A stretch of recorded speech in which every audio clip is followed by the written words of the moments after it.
Hello, good morning. Good afternoon, sir. Always I mix up with you. Good afternoon. You can see and hear me? Yes, sir. Thank you. So we'll start today's session then. Welcome back to the session again. Yeah, you can see the slides. I hope that unit number 3. Hello. Yes, sir. Right. Okay, so before getting to unit number 3, I would like to refresh our discussion last week. The unit number 2. There actually what we were doing was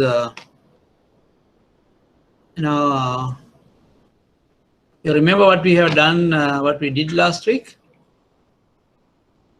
Hello? Yes, sir. All right. We'll ask 3 questions then. So what is triple bottom line or triple bottom line concept? What are the 3 P's at least? There were 3 P's we discussed. 1 P is I can help you. 1 P is profit. What is the other P? Hello. People, planet. Profit, people, planet. Very good. Right. So why should we be concerned about the planet? Why do you all think? If profit is there, is that enough? Now we are a bank, we make profit, then we are happy. Is that sufficient, or why we should worry about the people and the planet? Should we worry?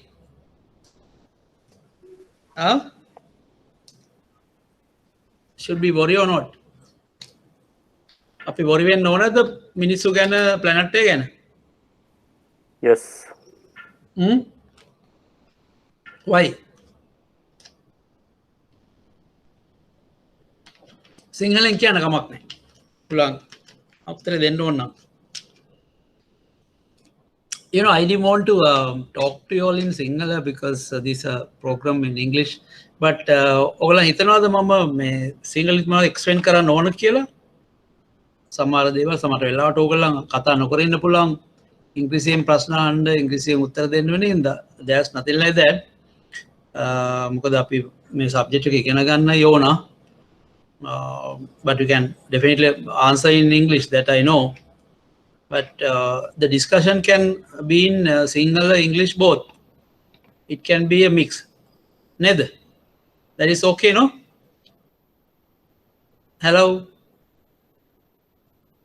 Hello, Ramai. Okay there? Yes, sir. I know, eh? Oh, sir, I know. ඔයාලට කැමති භාෂාවකින් අපිට discuss කරන්න පුළුවන්. ඔයාලට slides ටික පේනව නේද? මේ tute number 3 පේනවනේ, මම පොඩි වෙනසක් කරා. ඕකේ නේ? ස්ලයිඩ්ස් පේනව නේද? ඔව් පේනවා. Yes, sir. Right. So ඔයගොල්ලන් so don't worry about the language. If you have any question, you can always ask in Sinhala as well. So with regard to last week's session, අපි කරා just to refresh අපි කතා කරා, we discussed about the pestle factors. මතකයිනේ pestle factors and a sort. අපි start කරේ sort analysis, right? You know, the importance of sort analysis is very high for bankers. Now I still remember when I was a branch manager long time before, when I was selected to become a branch manager in one of the outstation areas. Luckily that time I had done my studies, So I knew about SWOT analysis. I told the interview when they asked me, what do you do when you go and take over the particular branch in order to improve business, right?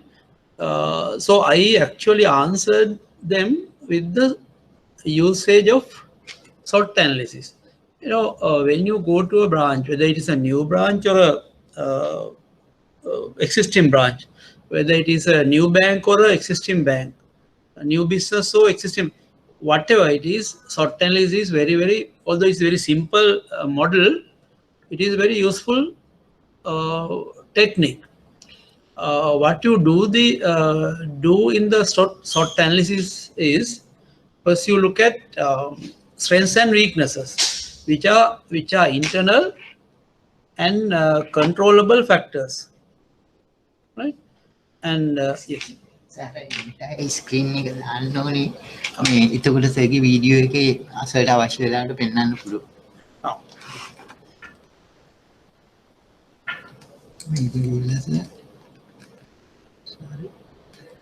Okay, video එක දාන්න. ඊට පස්සේ සර්ට ආයෙ video එක පෙන්වන්න පුළුවන්. මේ තියෙන සර්. මේක සිලෙක්ට් කරේ නැත්නම් පෙන්නේ නැහැ. වීඩියෝ එක නැද්ද? ඔව් සර්.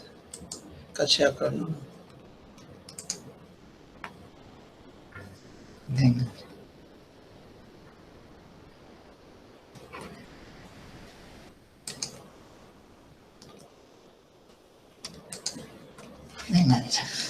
ඒ කියන්නේ එතකොට සර්ට වීඩියෝ එක YouTube එක බලන්න පුළුවන්. alright. වීඩියෝ එක මේව කරපන් ළමයින්ට පේනවා. පේනනේ. right.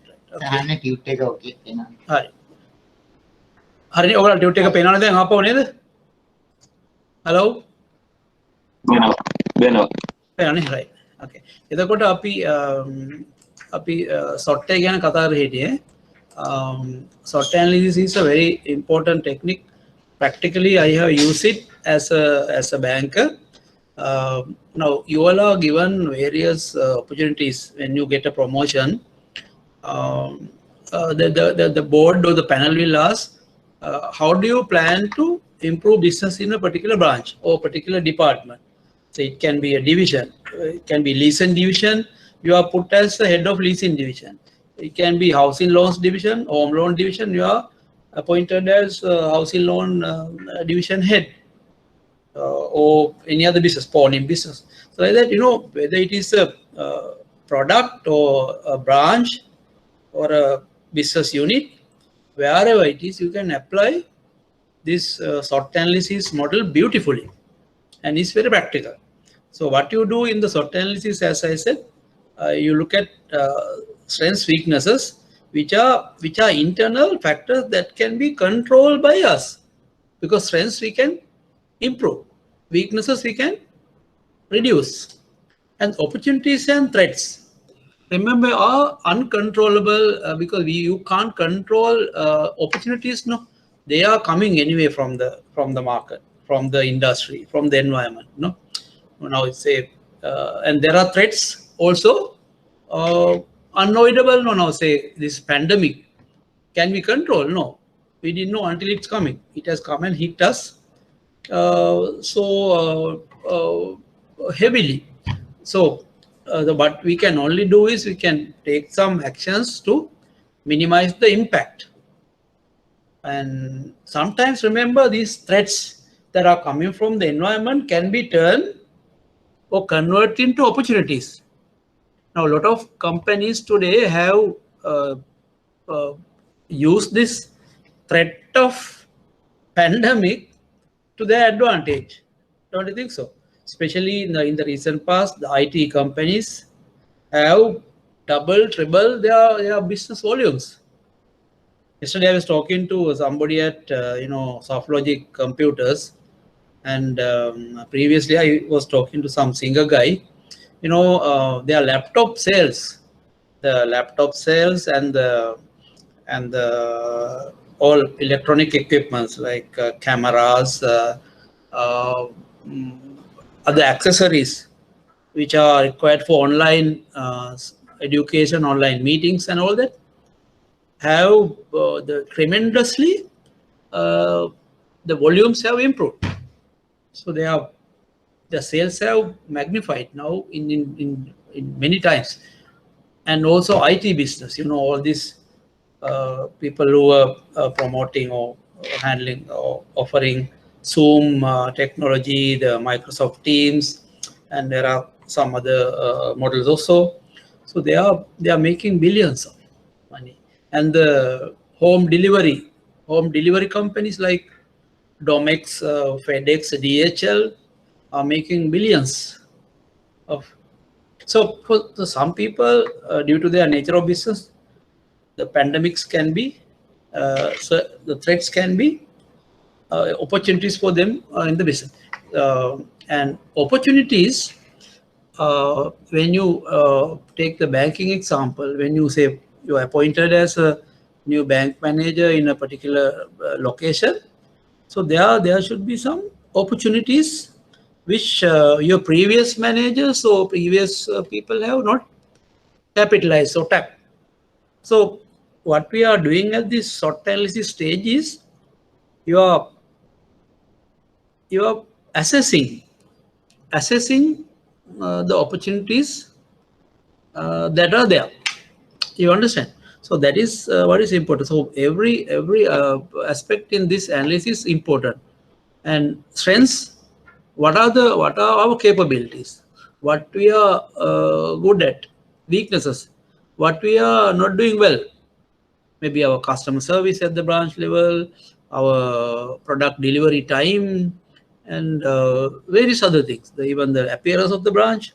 All that can be weak points for the branch, but can be improved by us if at all it is a weaknesses. And same way, if you have strengths, you can capitalize those strengths to grab opportunities. It's very useful. And then we went and discussed about the PESTEL framework. PESTEL is mainly talking about external environment. The political environment can impact us. Economic environment, social environment, the technological environment, then the ecological impact. We discussed all that, and even legal frame. But remember, economic,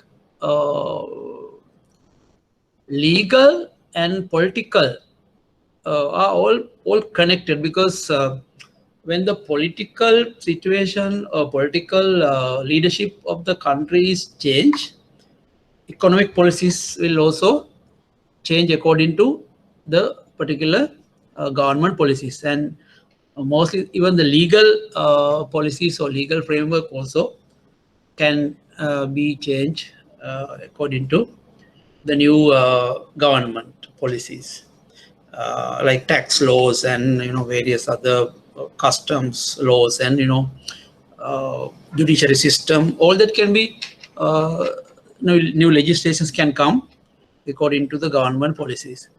So social environment, is mostly the customer behavior. Customer behavior today has completely changed from what it was before pandemic. Now a lot of customers don't want to go out. They like every service to be received online without human touch. These have created many opportunities, as I shared earlier with you. So I think this model or this analysis will be very useful as an initial analysis. Once you do your sort on the particular business that you want to drive, or the particular product that you want to drive, or particular business unit, or the branch that you want to drive. This where you ask the question, where are we now as an organization? What are our strengths? What are our weaknesses? What are our opportunities? What are the threats that are there? And then you come to the question, what are our objectives. What do you want to achieve? So coming back to my practical situation, so when I was asked by my bosses, that once when you go and start take over this branch, tell us in short how you are going to improve the branch business or branch profit.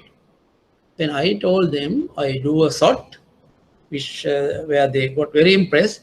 I do a sort, I'll understand and assess the strengths and weaknesses, and I look at the opportunities in the area and what threats are coming from the competition and all that. And after having analyzed and assessed all these sort factors or sort elements, then I will have some targets in terms of business, or say lending targets or this deposits target and customer service side. All that I will have will decide or formulate some targets, set some targets, and then I will have a broader strategies to achieve those target, which I will discuss with the management also. And also thereafter, those strategies will be implemented personally with my supervision at the branch level. So that's how I explain it to the management, and that is the same thing I went and did in a particular branch. So within 1 or 2 years, that branch became the #1 branch in that region. So that is where I am telling you I applied what I have learned in the real life situation.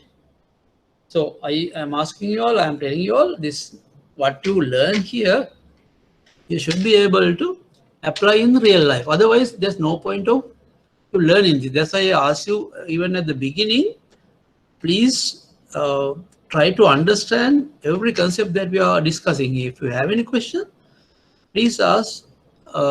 As I told you, you can interrupt me anytime. You can question me in singular, and then it doesn't matter. What is important is understanding the concept, because there's no point of you passing this subject or passing this module without knowing how to practically use it. Because all this, this marketing management is a very practical subject, which you can beautifully use in your real life, right? And then also we went into discuss macro. Macro means the pestle environment. The micro, we looked at 5 forces analysis, and also we did marketing audit. Actually, still we are in the process of completing that marketing audit discussion. And we also discuss about the ecological impact, greenhouse effect, triple bottom line concepts, right? And so on. This and also we discuss about 5 forces in detail, and we are talking about the competition within the industry, and the power of buyers, power of sellers, the bargaining power, right? And the entry threats like new people come into threat of new entrants and threat of substitutes, and all that we discuss. Today the business model is, as we know, is changing rapidly. A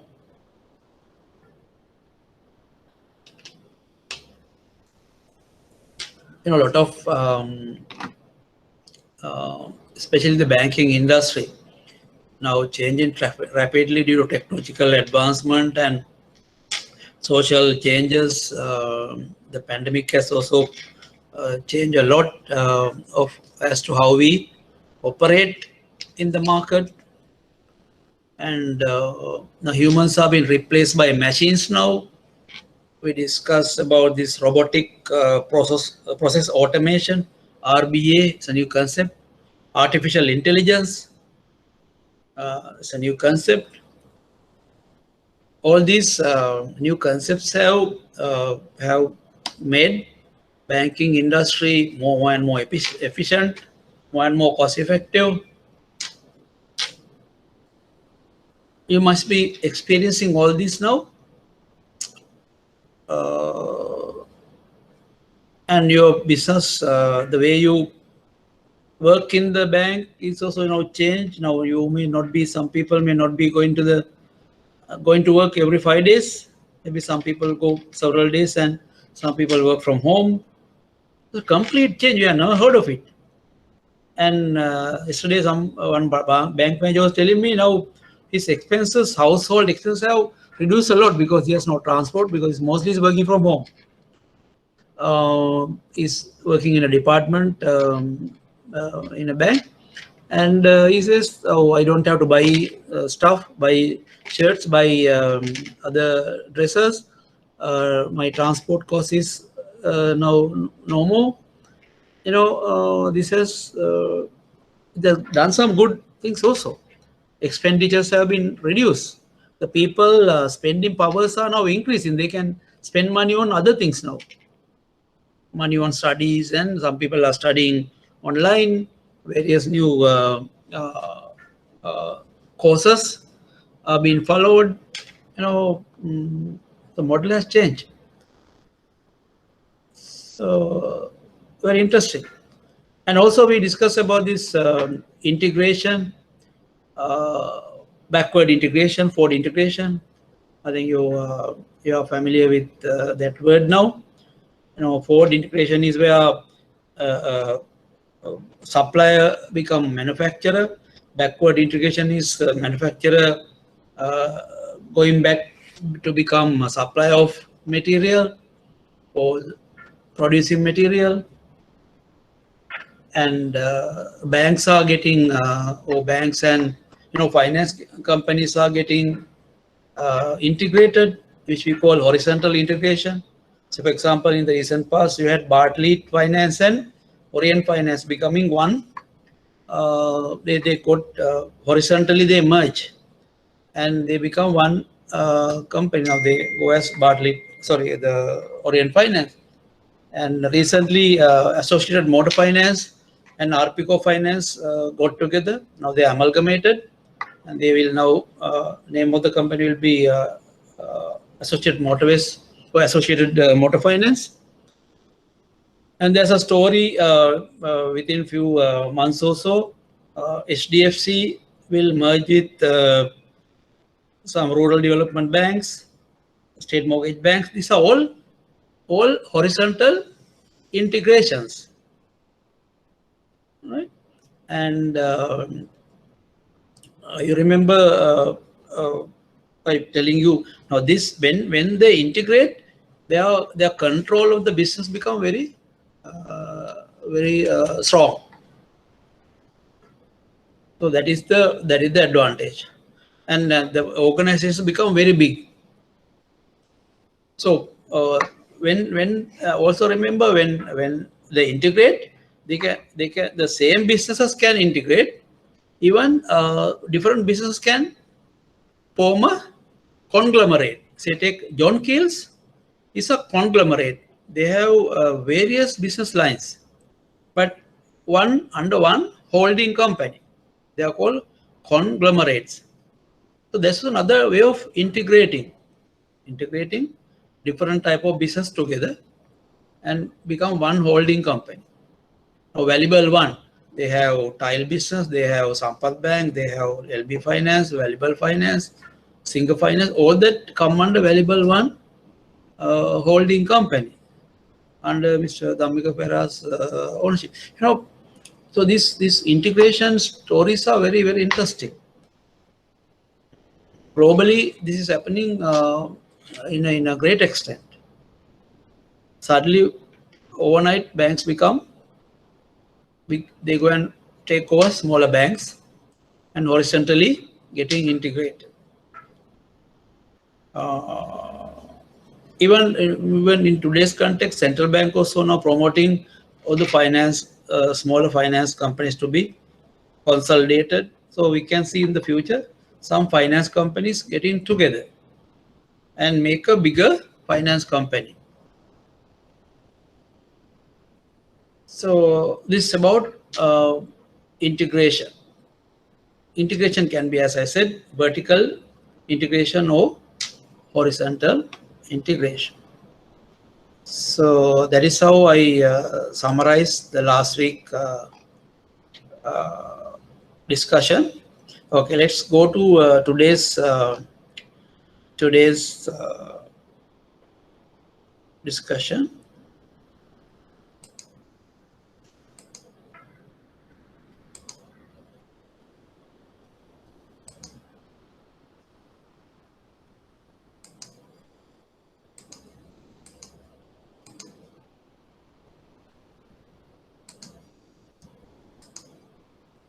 Right.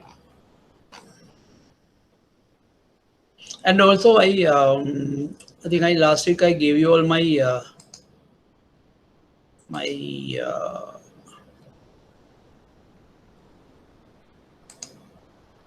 phone number. You can take it down if you don't have not done it.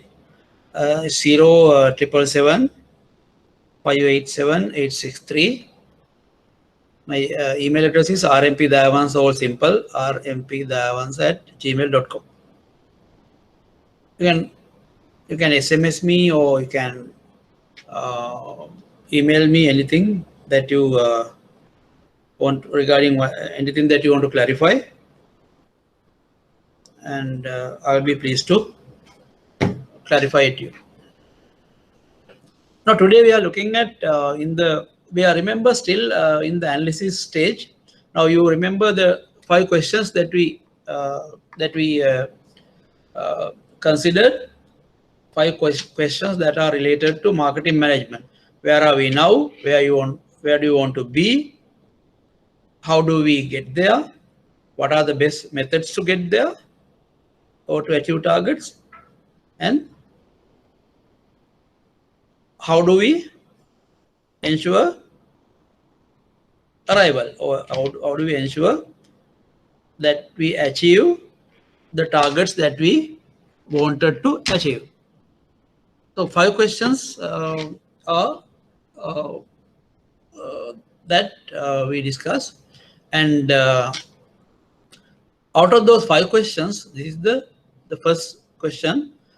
We are trying to answer to question, where are we now? Now remember, this competitive analysis, the competition is around us. As we learn in the 5 forces model, rivalry among the existing competition, existing industry. You remember that out of the 5 forces, the main one force is the one factor is the rivalry among the existing firms. And so we are trying to look at the competition and trying to analyze. When you study competition, there are certain things that we need to assess. Competition is very simple. It's not a it's just a common sense thing, because if you want to study competition, what do you want to study in them? Maybe what are their objectives, what are their strategies in the years to come, what are their strengths, weaknesses, how do they react to other competitors' actions, and whether we go and face them head on, or we avoid some competitors. So all those are the pertinent questions that we need to ask when we study competition. Competition is something that you everyday face. Other banks, you go to extent of what are the other bank strengths. Under that you have their products and their various offers that they do. And also we should be knowing their weaknesses as well, where they are, whether they are weak in particular areas, particular aspects, and then you can strengthen that aspects in relation to your bank.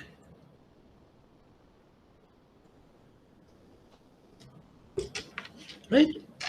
So that's how we look at competition. So it's the process of identifying key competitors, assessing their objectives, strategies, strengths and weaknesses, and reaction patterns, and selecting which competitors to attack or avoid.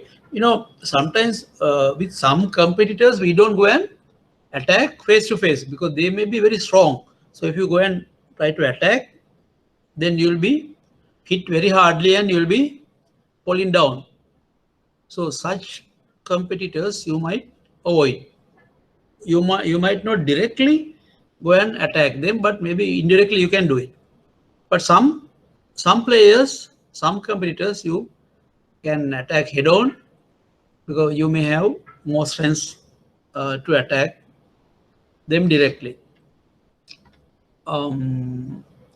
So identification of competitors. Firms face wide range of competition. Be careful to avoid competitor myopia. Methods of identifying competitors: industry point of view, market point of view, and so on. Industry point of view. Now you are in the banking industry, and if you take banking industry, it is banking and finance. It's not only banking. There are how many players in the bank, in the banking sector, rather, banking industry. Commercial banks about say 25, 26. Then you have a specialized bank, you have savings bank, you have leasing companies, you have finance companies, you have specialized banks, specialized leasing companies, and so on. So good to know list of all these people and what they are, the information about them. The market point of view is maybe with regard to the market, maybe market share, and what type of market they are looking, they are targeting as against what we target, and so on. And then that's a word you've seen, the competitor myopia. Now, competitor myopia is about short-sightedness about the competition, because so there's an interesting story. You remember that යාළුවෝ දෙන්නෙක් ගමනක් යද්දී වලහෙක් එනවා. එතකොට එක්කෙනෙක් දුවගෙන ගිහිල්ලා ගහකට නගිනවා, අනිත් යාළුවා බිම නිදා ගන්නවා. ඒ වගේ ස්ටෝරිස් අපි අහලා තියෙනවා. එතකොට වලහ එලවගෙන එද්දී දැන් යාළුවා හිතනවා මම යාළුවාට කලින් හයියෙන් දිව්වොත් මම බේරෙනවා කියලා. right? එතකොට that is the short sightedness of marketing. වලහ එලවද්දී සමහර විට හයියෙන් දුවන කෙනා කෙටි කාලෙකින් දුවලා බේරුණාට අනිත් යාළුවාව මරලා දෙවෙනි යාළුවා ගාවට බලහා එන්න පුළුවන් අල්ලගන්න. that is what is called short sightedness. දැන් වලහා එද්දී යාළුවෝ දෙන්නට කරන්න තිබුණ එකතු වෙලා මොන හරි ක්‍රමයක් හොයාගන්න වලහට වලහගෙන් බේරෙන්න දෙන්න එකතු වෙලා. බෑ මෙතන එක යාළුවෙක් හිතනවා මට අරයට වැඩි හයියෙන් දිව්වොත් මට බේරෙන්න පුළුවන් කියලා. හැබැයි ඒක ෂෝට් පීරියඩ් එකකට සමහරට දෙවෙනි පාරට යාව වලහට අහු වෙන්න පුළුවන්. So that is what it says. Competitive myopia is defined as a focus on a competitive rival that is so intense that it causes distraction from larger strategic threats or opportunities. So when you look at competition, don't look at in a short-sighted approach. That's what it says. For example, so we think sometimes you might think that the banks are or the finance companies are the threat to our industry. It might not. So suddenly some other IT company can come into our industry and take a big share of business. Some retailers can become the former bank or take over banks and become large organizations and become a real threat. So compared to myopia is about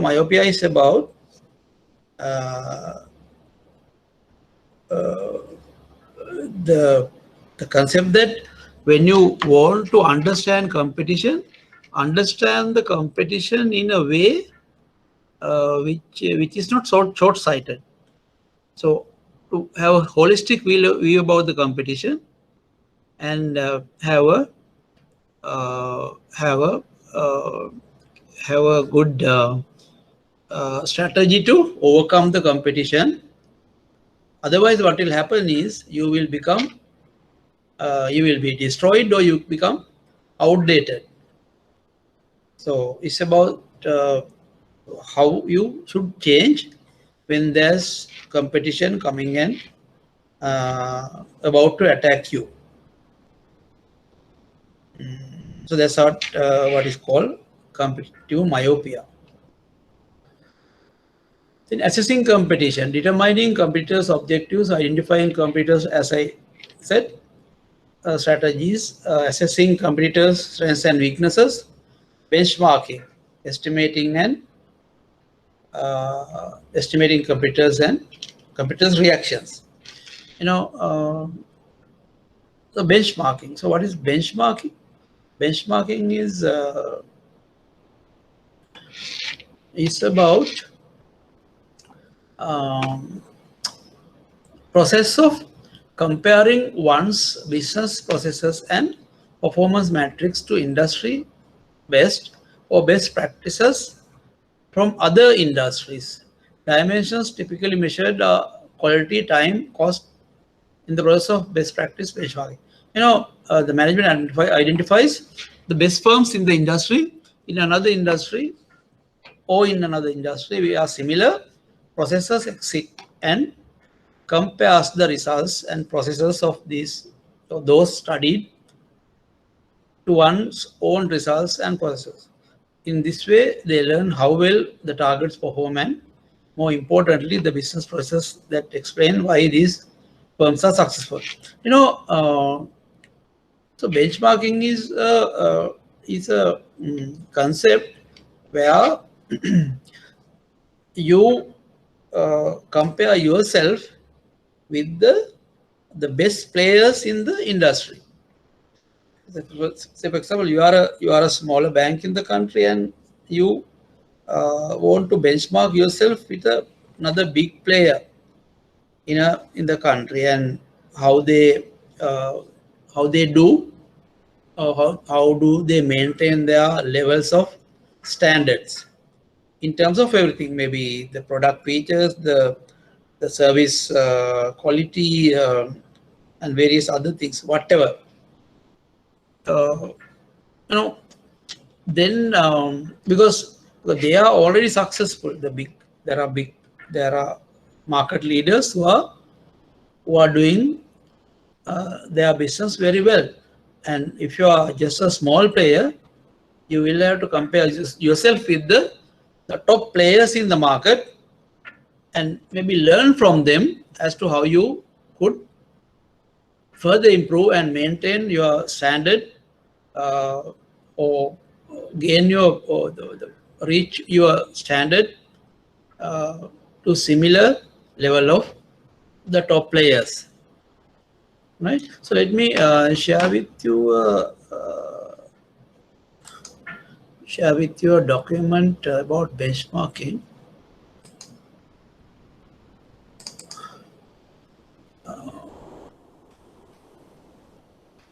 Can you all see this? This video provides a definition of benchmarking, examples of benchmarking, and some advice on what to watch out for when performing a benchmarking study. What is benchmarking? My definition of benchmarking is making meaningful comparisons to others and identifying opportunities to improve. If you are the one doing a benchmarking study, then you need to decide what is meaningful. You need to decide what the peer group is that you want to compare to, and you need to dig into the drivers of the performance to find opportunities to improve. Can you all see this? Benchmarking is done to compare to others that are best in class. So benchmarking is often seen as a way to identify the current leader in the field, identify the gap with that leader, and take action to close the gap. There are many different areas where you can apply benchmarking. A good example is product benchmarking. If you are a product manager for pressure washers or a consumer looking to buy a pressure washer, you probably want to compare competitive products along at least the following 4 areas. Performance. What is the area efficiency in terms of square meters per hour you can clean? What is the minimum and maximum pressure in terms of bar that you can use? What is the water flow rate in liters per hour? Hello? Yes, sir. We can hear, but sound is slightly not clear. You can see, but sound is not clear. Can you all? We can hear, but slightly not clear. But can you see? Yes, sir. You can see the slide, but sounds are not enough. Yes, sir. සද්දයෙන් සද්දය තමයි ඇහෙන්නේ නේ? Right. අගන්න පුළුවන් sir, but ඒක clear නෙමෙයි. Yeah, one second. පොඩ්ඩක්.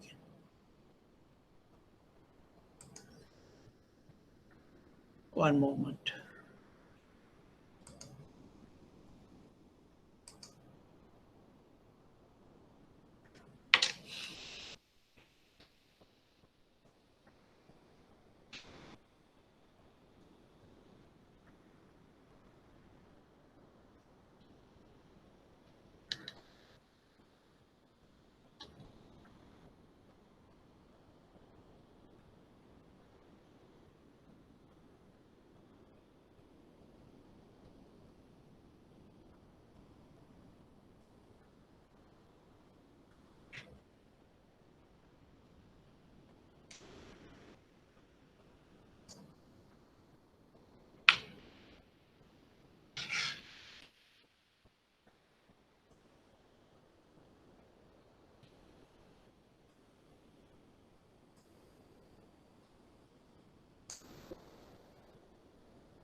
Power. What is the power rating in watts? Accessories. Does the product have a power gun? What is the length of the cables? Is a water filter pre-installed? Is a special surface cleaner included? Features.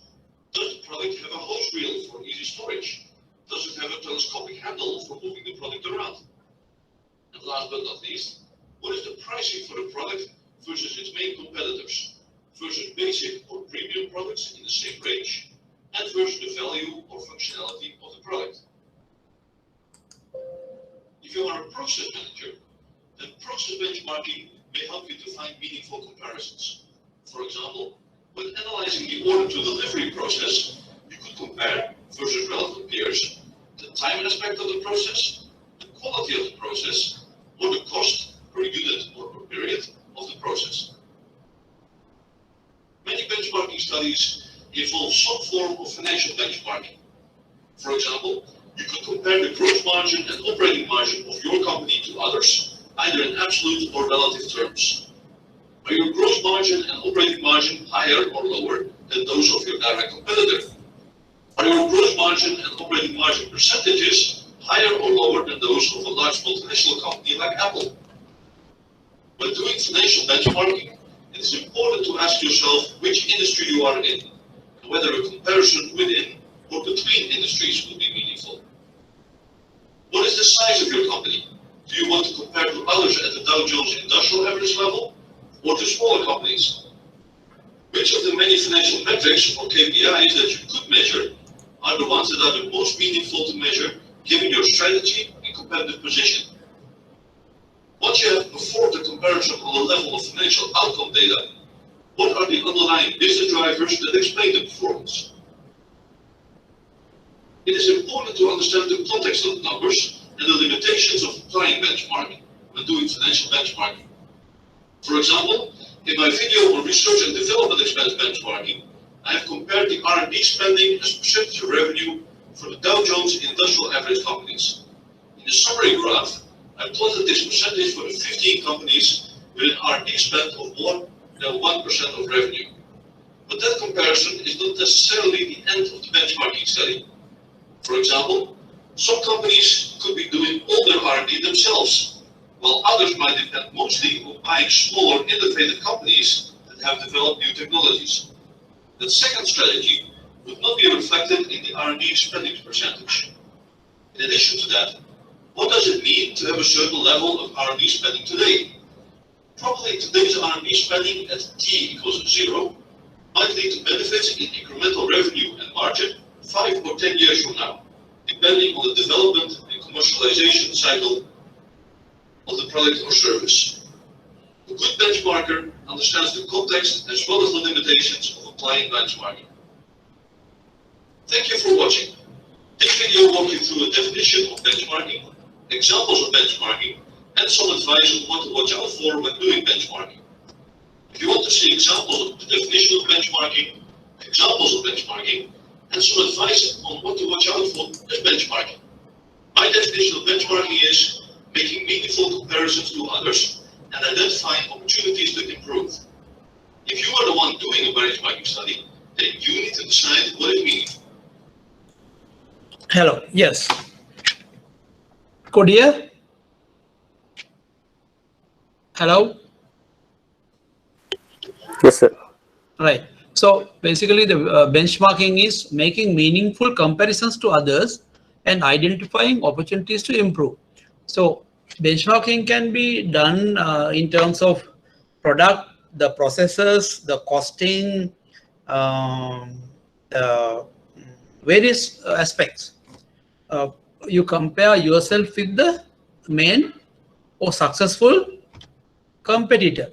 Say, so you have to benchmark your customer service with, say, HSBC.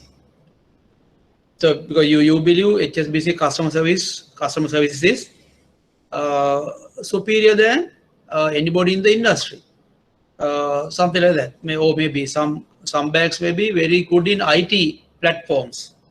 So you compare your IT platform with maybe very strong banks with superior IT platforms, maybe even overseas banks, and the processes, the amount of effort some banks are putting to improve the processes of delivery of service to the customer. So so for example, say one bank is offering, say, loan facilities within 1 day, right? Say personal loans are issued within a day. So currently you take about 2 days to give a personal loan facility. Then how do you compare yourself? You in terms of competition you are weak. So if you want to benchmark with the bank that offers a personal loan facility within a day. So that is what you do. So you benchmark. Maybe you look at their processes, look at their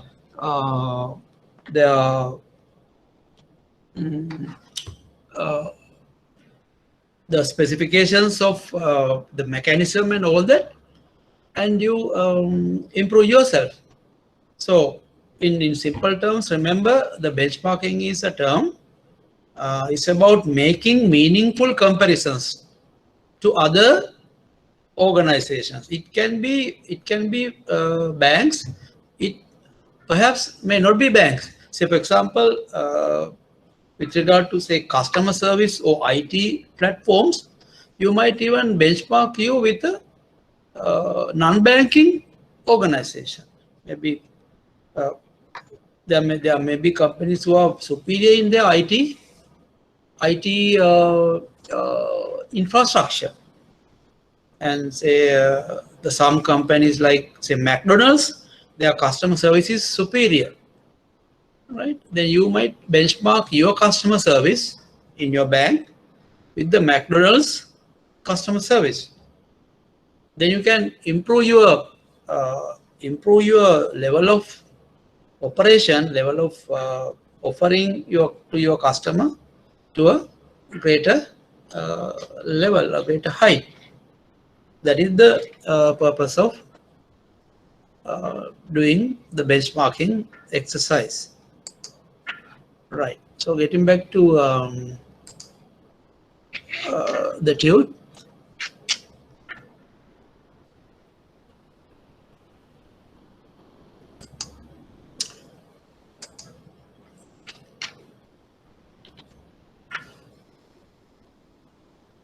So benchmarking is it's a continuous. So because you can't just do benchmarking one time and just wait. No, don't. It's not recommended. You will have to continuously do this benchmarking. Basically, you compare yourself with the best players in the industry on regular basis and see what areas you can improve to be in par with the best players in the industry. I hope you can you understand the term benchmarking with that. And also the other step in the competitor analysis is selecting competitors to attack or avoid, strong or weak competitors. That's why I said, so there may be some competitors, whether you want to attack or avoid. So there are strong competitors in your industry, there are weak competitors. Close or distant companies. Most companies compete against close competitors because you know, now if you take the banking industry, so there are different levels that banks operate. You know, the asset size or the mainly the asset size. Now, if you compare asset size, there are 5 banks which are 5-6 banks which are big.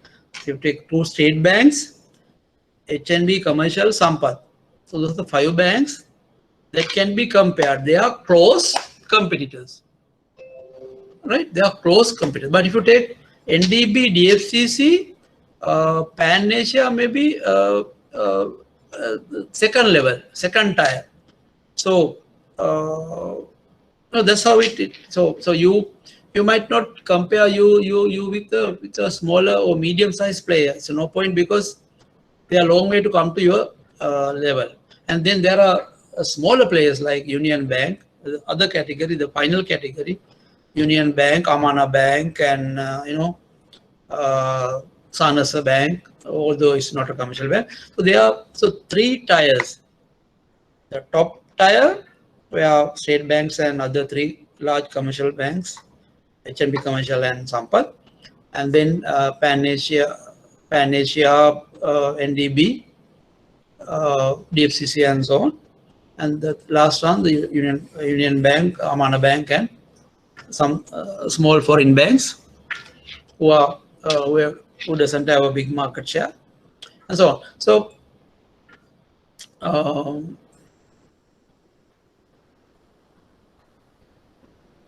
so good or bad competitors, the competition is good. The existence of competitors offers several strategic benefits, because when you have a very good competitor, there's advantage, because you will benchmark you with that top playing competitor. You will also improve. Otherwise, so if there's no competition, you won't progress, you won't improve, because there's nothing to compete. There's no one to compete. But you know, in Sri Lanka, banking industries, why banking industry is growing so fast, and why our industry standards, the quality is improving so fast because of the competition. We have severe competition in the industry. 25, 26 strong players. Everyone is doing their best or trying to do their best. And so that has advantage to the banks as well as to the customer. Because when there are many, several number of players, customers can have a choice and customers will get the best package. So continuously you will have to have competitive intelligence. What does that mean? You have to have a intelligence mechanism to find out about the competition. A well designed competitive information system will identify types of sources of competitive information, continuously collect information, check reliability and validity of information, interprets and organizes information, distributes information to decision makers, and respond to queries. And competitive advantage. So let's look at that. We'll take a small break. It's 2:20, and we'll get into that. Competitive advantages is something that is over the competition gained by offering consumers greater value and satisfaction than competitors offer. This competitive advantage means you as a bank, you have always maintained and offered greater value and satisfaction than competitors offer. But only the challenge for you will be to sustain that level of advantage, because regularly, that's why you want to benchmark yourself with the others and see where you stand as against the competition. So remember, today you may be the #1 player, but maybe within 6 months you can be outperformed by another player. That's why you have to regularly review and maintain your position or sustain your position, which you call sustainable competitive advantage. Because no point of becoming the #1 player today and becoming second or third or fourth after 1 year. Then you are not achieving a sustainable competitive advantage. So what is important is for you to sustain the #1 position throughout, or at least to be in top 3 position throughout. So that is not easy, but if you apply this kind of learning as an organization or as a business, you can maintain sustainable competitive advantage. Right. So with that, we'll stop for a while. Now time is 2:23. So we'll meet up in 10 to 15 minutes. 2:23 to 2:35, 2:35:40. We'll meet up. Is that okay? Hello? Okay, sir. Okay. Right. We're talking about competitive advantage. When during the tea break, boy called me and asked me about this interview I had with management. I will explain to you how to face an interview in a promotion, maybe after some time. But this particular model that I was talking about, the SWOT and PESTEL model, and the business plan.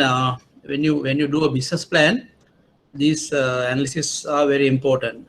So once we do the marketing management subject as we go, we'll be able to definitely do a very good business plan, which can be presented to any panel, any senior top management team, as to how you are going to improve or drive a particular business unit or a particular product for that matter. So keep remembering what we are discussing at this program, which is going to help you a lot in your real life. and especially with regard to the competition and how you sustain your competitive advantage as an organization or as a branch or as a division. This is very very challenging. So unless you do not regularly monitor how other competitors do and what are their actions, what are their strategies, what are their plans, objectives continuously, if you don't do that, then you will be outdated, or you will not know. Suddenly somebody may have really done much better than you, and you are being overtaken. So that is why assessing the competition regularly is important. So how companies achieve a competitive advantage? So according to Professor Michael Porter, he was presenting a model which is called generic theory of competitive advantage. You were talking about certain options of such as cost leadership approach, the differentiation, and then cost focus approach and differentiation focus approach. So what he said was, how do you want to compete in terms of cost of your product or in terms of how you differentiate you from the competition? So there are options for a company. So if you want to be the cost leader in the industry, like say Bankers Loan or People's Bank, maybe they might opt for this kind of option because they are the leaders, and they can be the cost leader as well. You know, cost leadership is applicable to, or is more appropriate for a large organization. A differentiation approach is where you differentiate you from the others products or others offers, others models, processes, and so on. And again, he said you'll have to look at, once you look at the sources of competitive advantage as cost and differentiation, and then in what the scope of market that you want to play, whether you are going to be in a smaller, narrow market, or whether you are going to be play in a very broad, large market. I know ideally, if you take large banks like two state banks, commercial, HNB, Sampath are mostly trying to be this, but at the same time they are going to they are in the differentiation approach as well. So they can have a combination of this approach as they currently do. But according to Michael Porter, he said a company will have to have one strategy, either be cost leader or to differentiate the products and maintain the competitive advantage, and be a cost leader in a narrow market, or be a huge differentiated product supplier in a narrow market. Right.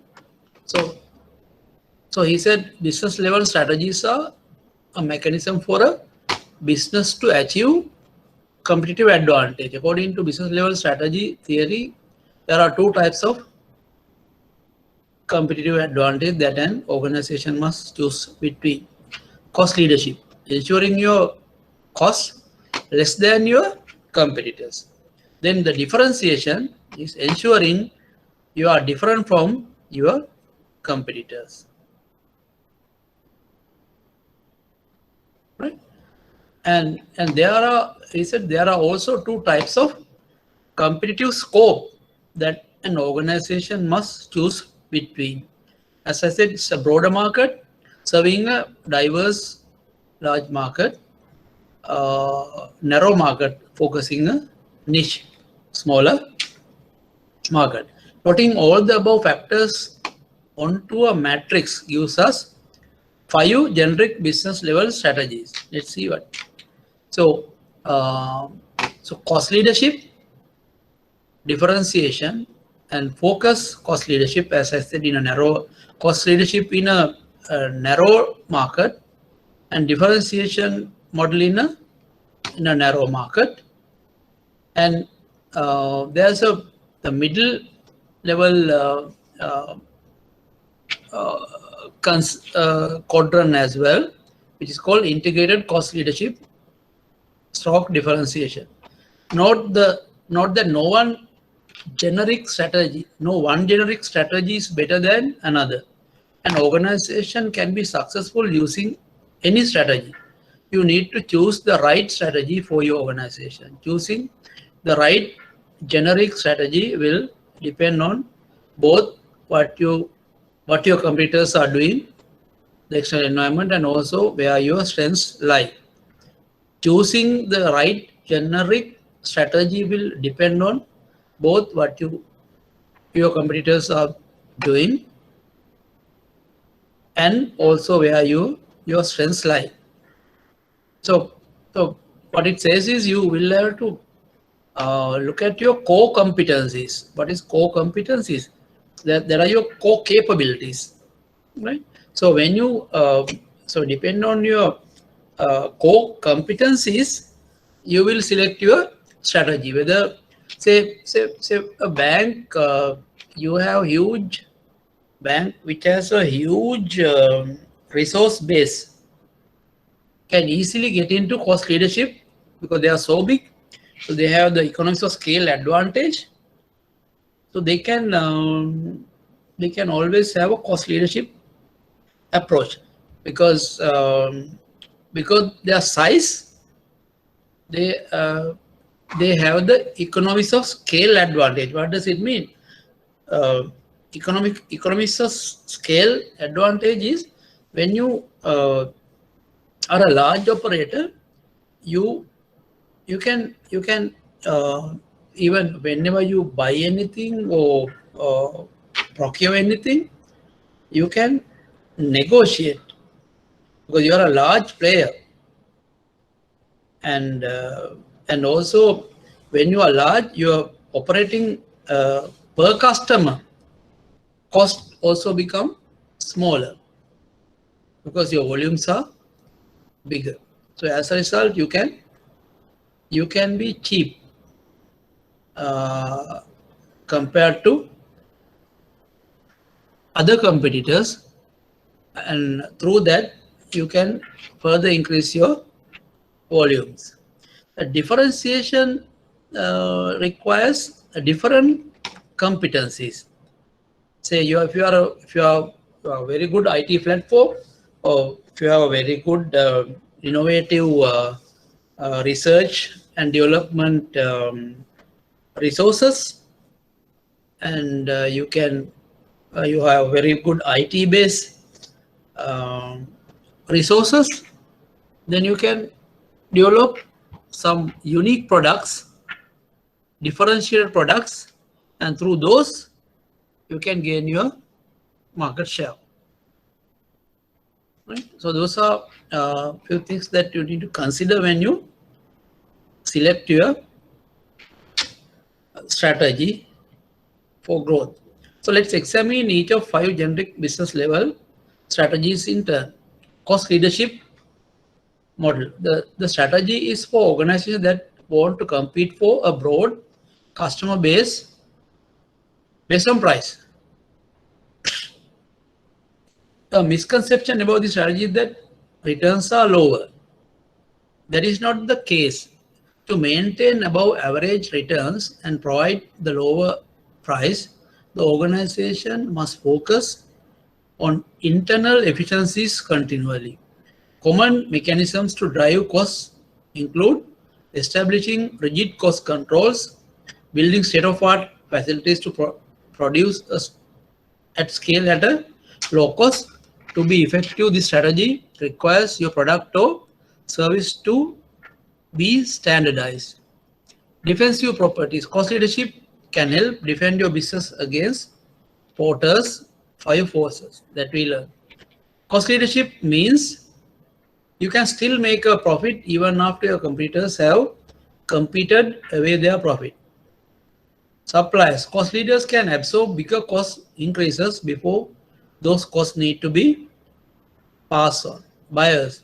In a competitive market, a powerful customers can force you to sell products at a lower price. However, this can force your competitors to exit the market.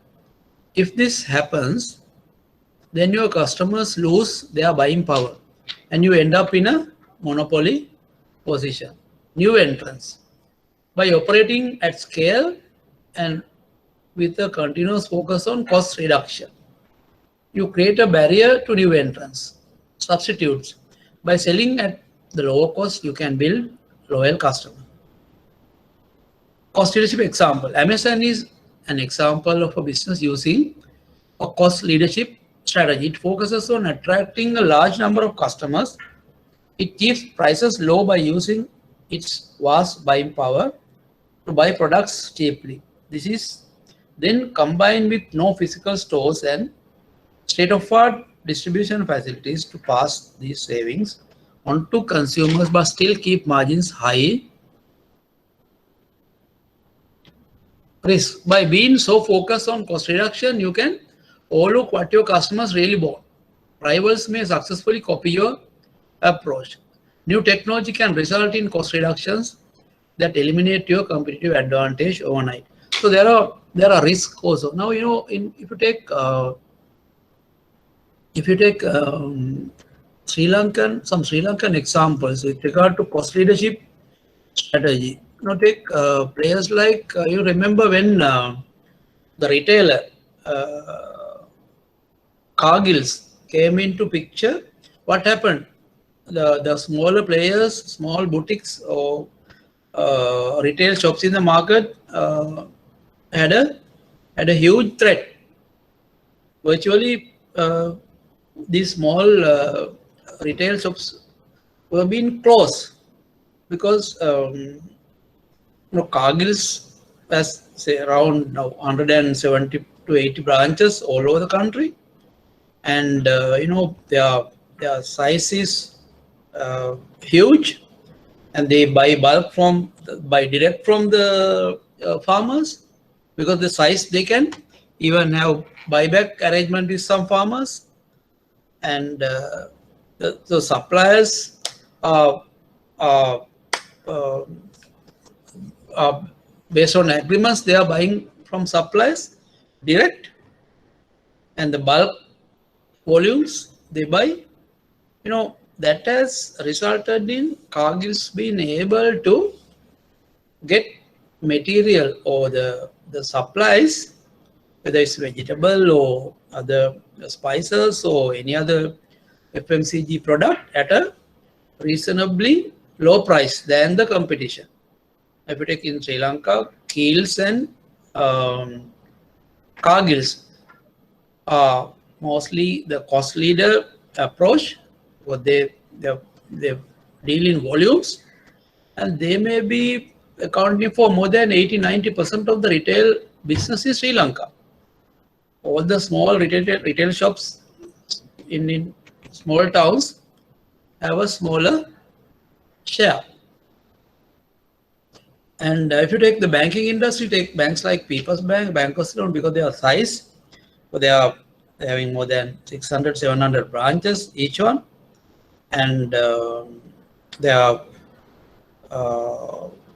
whatever they do, they can demand low prices from anyone, and because the amount they say, for example, when they buy some material from suppliers that are say maybe stationery, maybe other various requirements for the bank, maybe the gift items, or maybe IT infrastructure.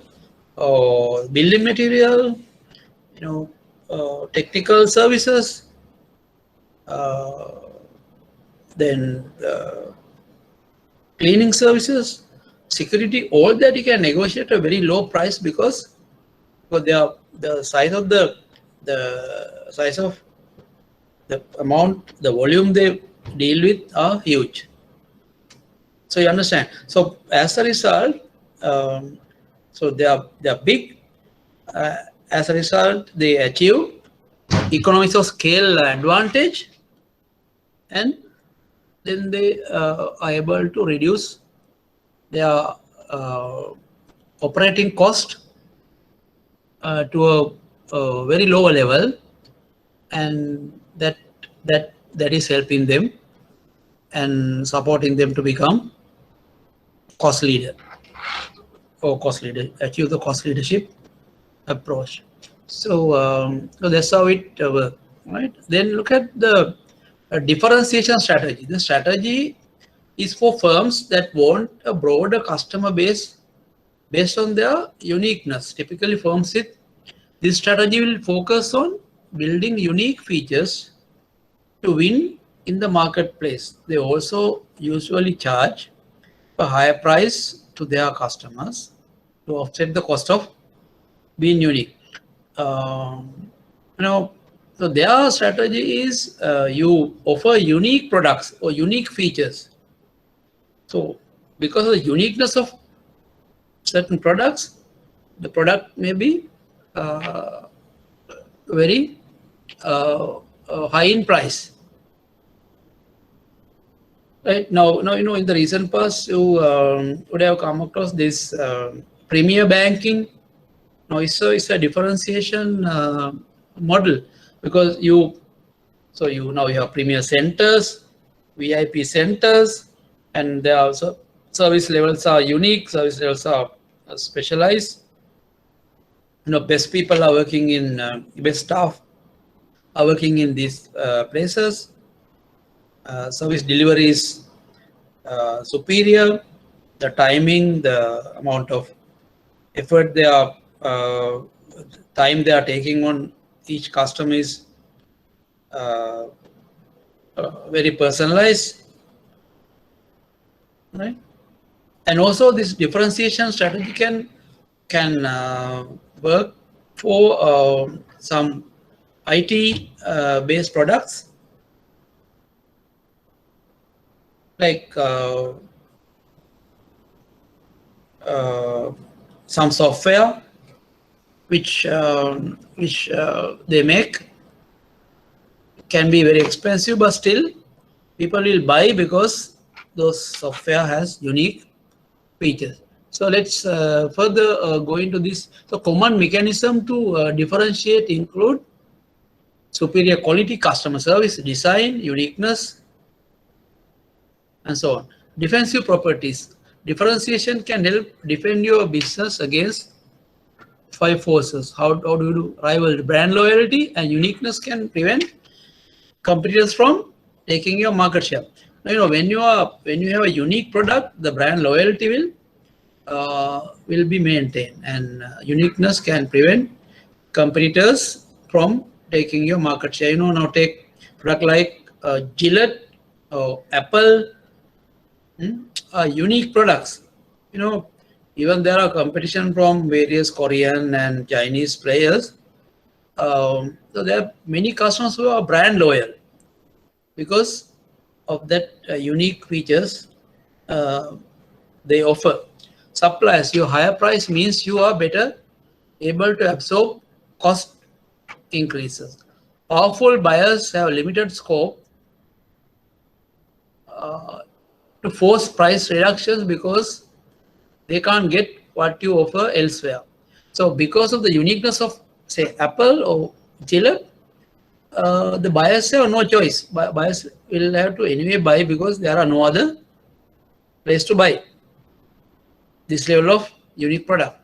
New entrants, brand loyalty and uniqueness stops customers from switching to new entrants. Now, it's not easy to start another company similar to Apple because it requires huge investment, and even huge innovative platform. Substitutes brand loyalty uniqueness prevents customer from switching to alternatives. You know, some people say take BMW or Mercedes. That loyalty is unique, and so it's very unlikely be a Mercedes customer going into another Japanese product. Very unlikely because they are brand loyal. Say BM guys use a BMW might not get him back to a Japanese product or Korean product because they are so loyal, brand loyal to the European models. Apple is an example, as I said, of a firm operating a differentiation strategy to sell its laptops to a broader market. Apple, you know, they sell laptops as well. Their unique design and engineering allow them to stand out in the marketplace. This enables them not only to charge a premium price but also to combat. You know, Apple laptops are very expensive, maybe double of or triple of other laptops like Dell or whatever, because it has unique some specialized industrial engineering type work.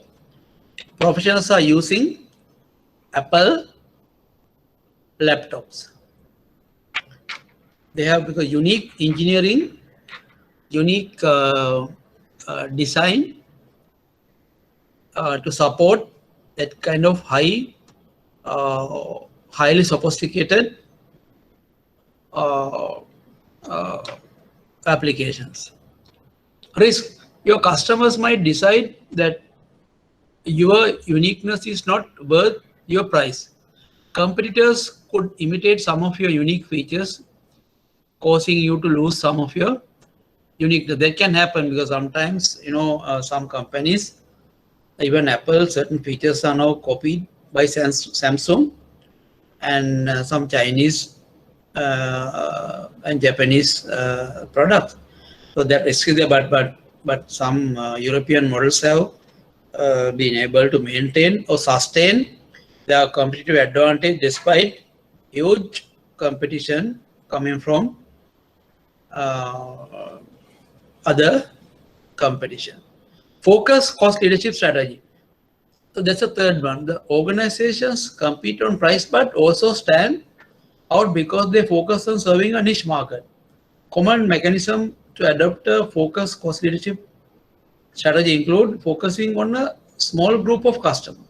By understanding the needs of your smaller target market, you can uniquely cut cost to serve needs of the market. Defensive cost leadership can help defend your business against Porter's 5 forces in the name of that broad cost leadership can. Example, Checkers is a US-based fast food company that operates on a drive-in only basis. It saves money versus its competitors because it doesn't offer customers anywhere to sit, or its buildings are cheaper to construct. Checkers target the cheaper end of the market. However, despite this, Checkers can still achieve high margins because it has a lower overheads. You know, the fast food company, they only have drive-in facility. So they are no restaurant as such, large one. So because as a result, they can maintain their cost very low. Risk. Your niche market be targeted by broad market firms with more significant economies of scale. Your niche market may be targeted by broad market firms with more significant economies of scale. Your competitors might subdivide your niche and into small niches. So there can be competition coming and breaking your market. Then I look at next strategy according to Michael Porter. This strategy is very similar to that of differentiation strategy, except that it is focused on a very narrow segment of the market. These firms compete by offering unique features to a small market segment. Common mechanism to focus include select a profitable narrow subset of market, focus on areas where our competition is weak, focus on segment where product substitution is difficult. Defensive properties. Business using a focus differentiation strategy can defend themselves against Porter's 5 forces in the same way as business using broad differentiation strategy. So take example, Rolls-Royce. Cars are an example of a company using a focus differentiation strategy.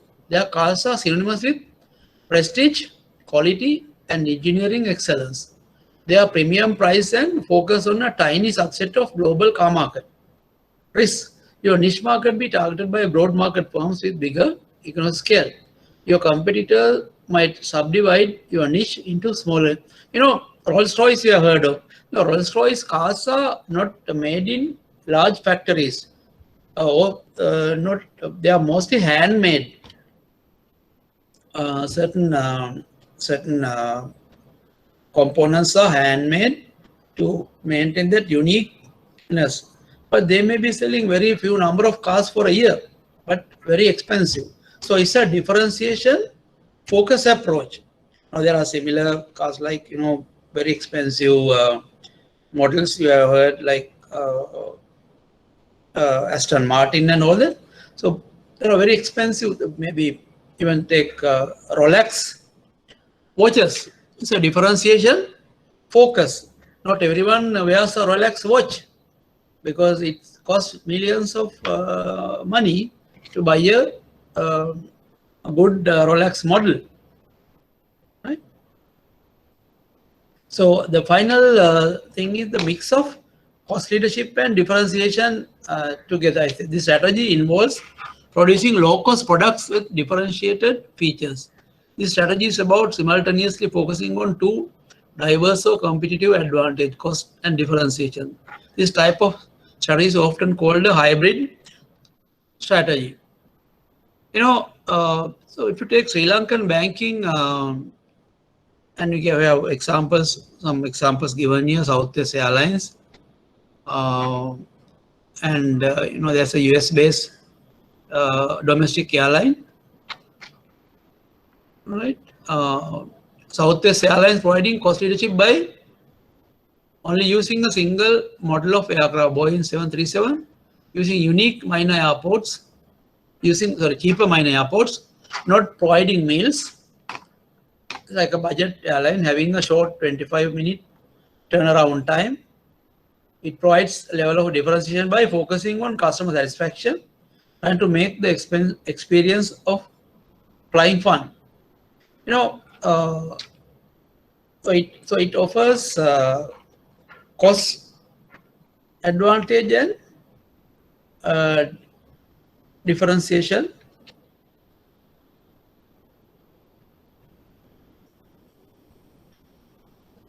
advantage, right?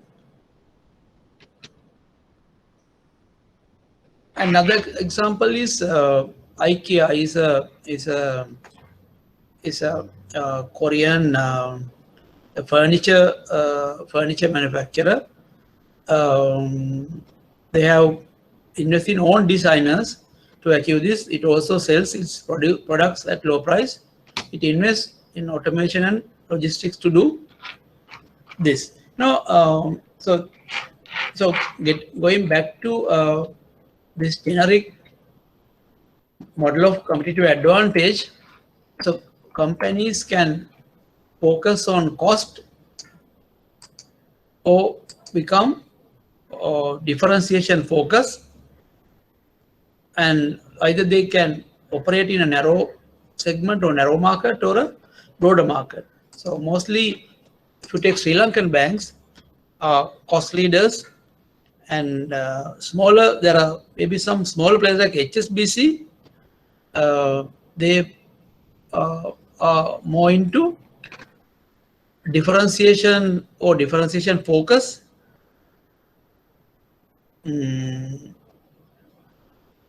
And I can't say any of the Sri Lankan banks are into much differentiation because they they don't have very unique products, because whatever they have, even the large players also offer. So it's very difficult for them to differentiate their products from the main or large banks. So far, they have not been able to offer a differentiated approach. So this is what about sustaining or achieving competitive advantage. So remember, there are key ways to achieve that in terms of cost, or become a cost leadership, differentiation, different products to different customers, differentiation focus, and with cost leadership in a narrow market is cost focus approach, and differentiation offers in a narrow market is differentiation focus. Okay, so that's how it summarized.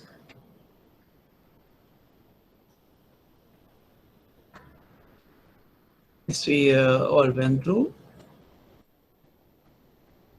All right.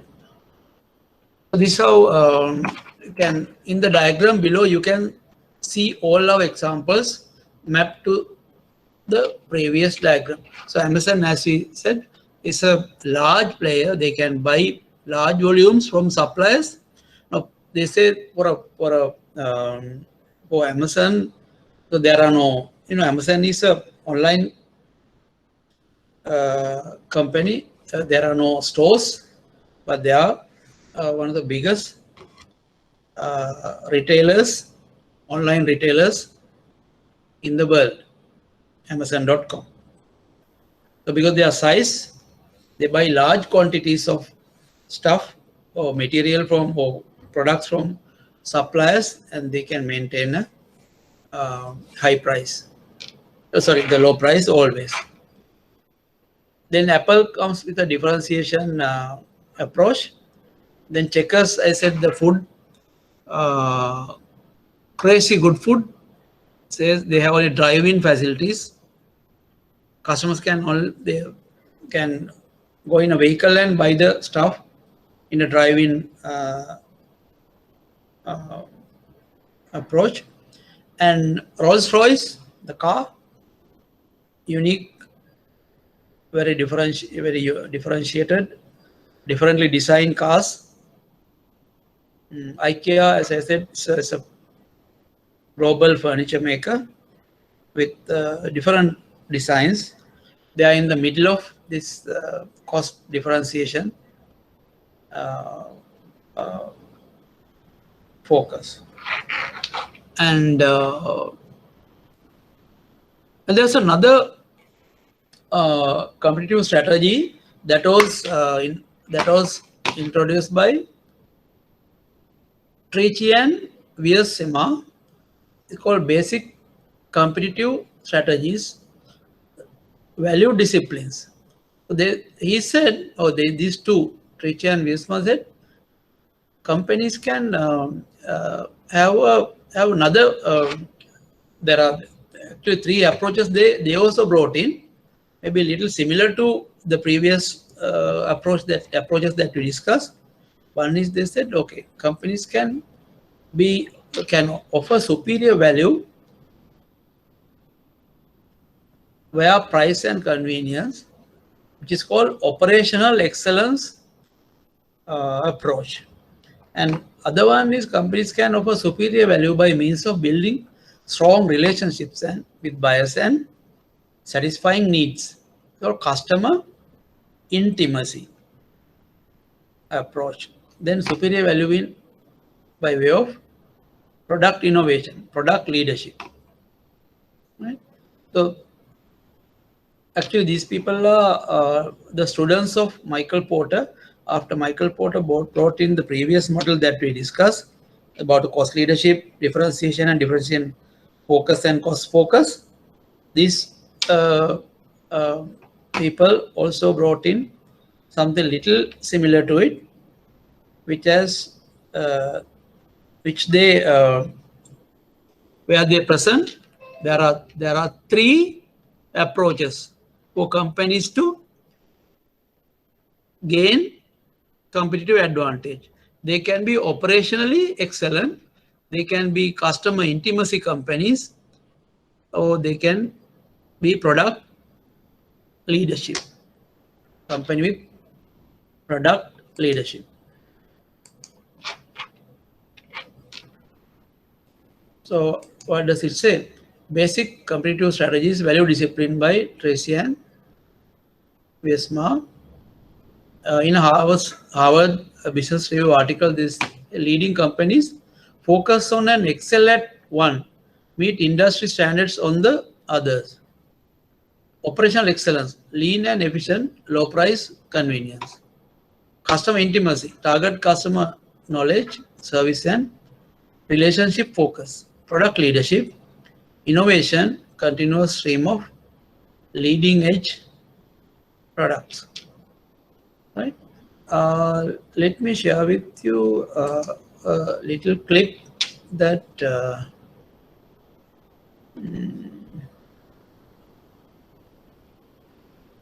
I hope you can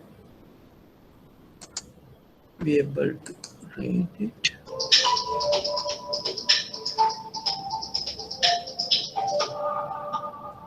Can you all see?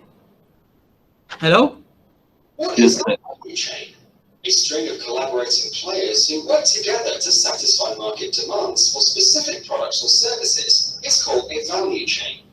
The intent of a value chain is to increase the value of a product or service. Sorry. One more.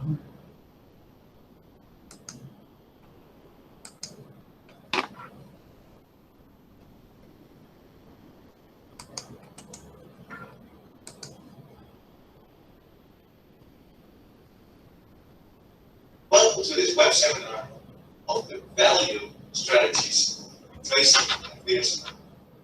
Tracy and Weersma were both students of Michael Porter. And you know that Michael Porter has the competitive strategies. And Tracy and Weersma actually were being really inspired of this competitive strategy of Porter. The only thing is that they think differently about these strategies. Tracy and Weersma invented a model and explained that there actually are three kinds of strategies which you can follow for your sustainable competitive advantage. Now, as you know, after your SWOT analysis, a central problem, or you have a key problem and key issues that you have to solve them.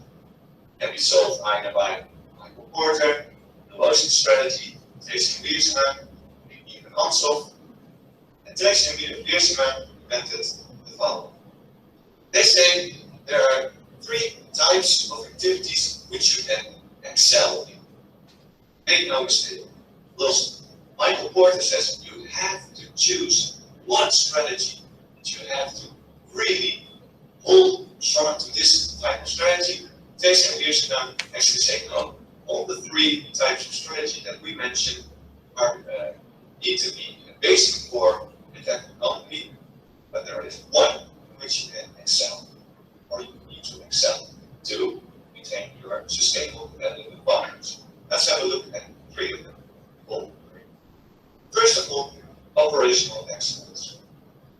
Operational excellent companies have a strategy, and for instance, with her, they have a really strong value chain important. Please see the other web seminar.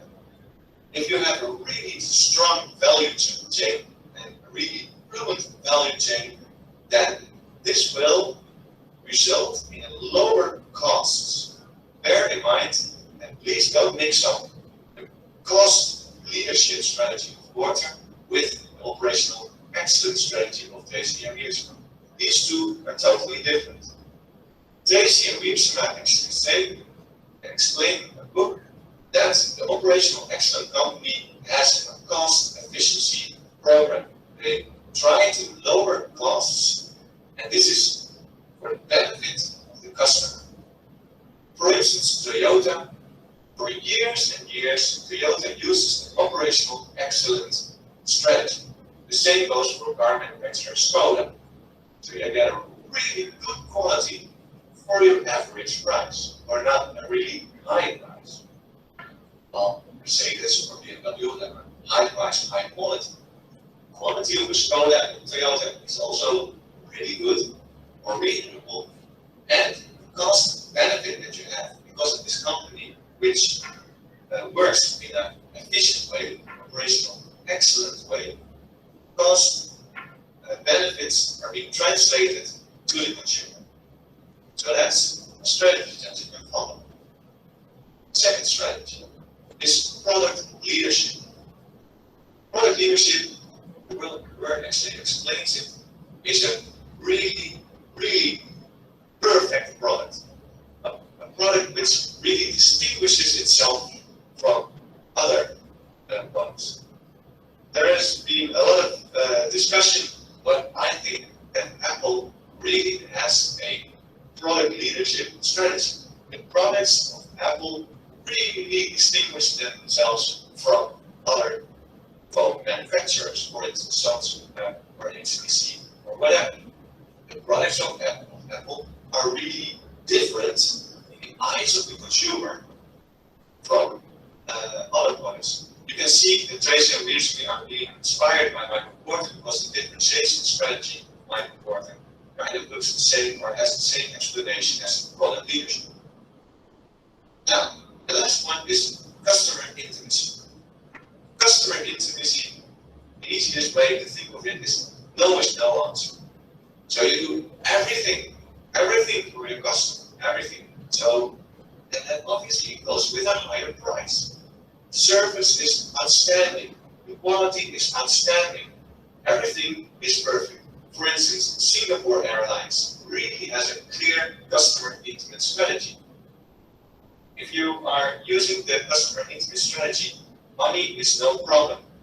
You really have such an exclusive and perfect service and product that you probably that your customers are willing to pay for these services, this quality. So that's the customer intimacy strategy. Now, as you can see, there is a triangle. The easiest way to use this model and to explain which strategy the company uses now or you want to use is by giving a 10-point scale on every axis.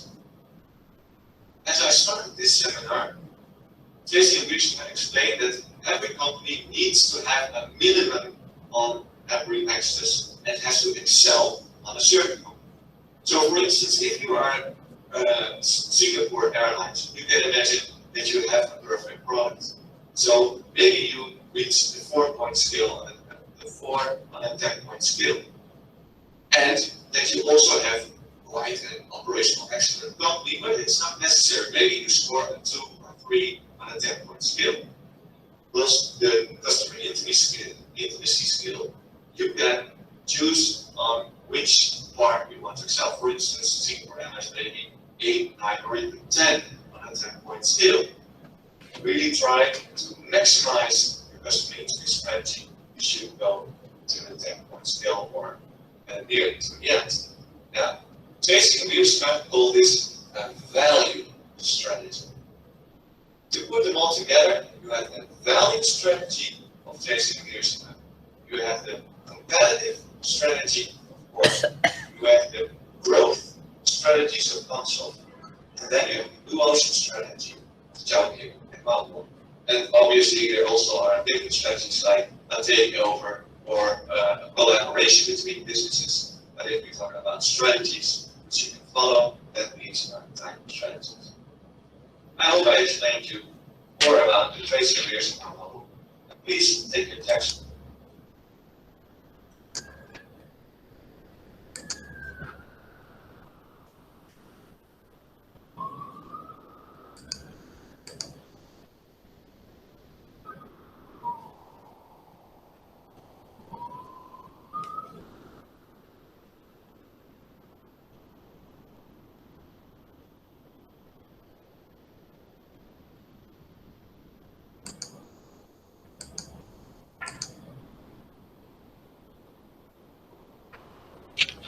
Hello?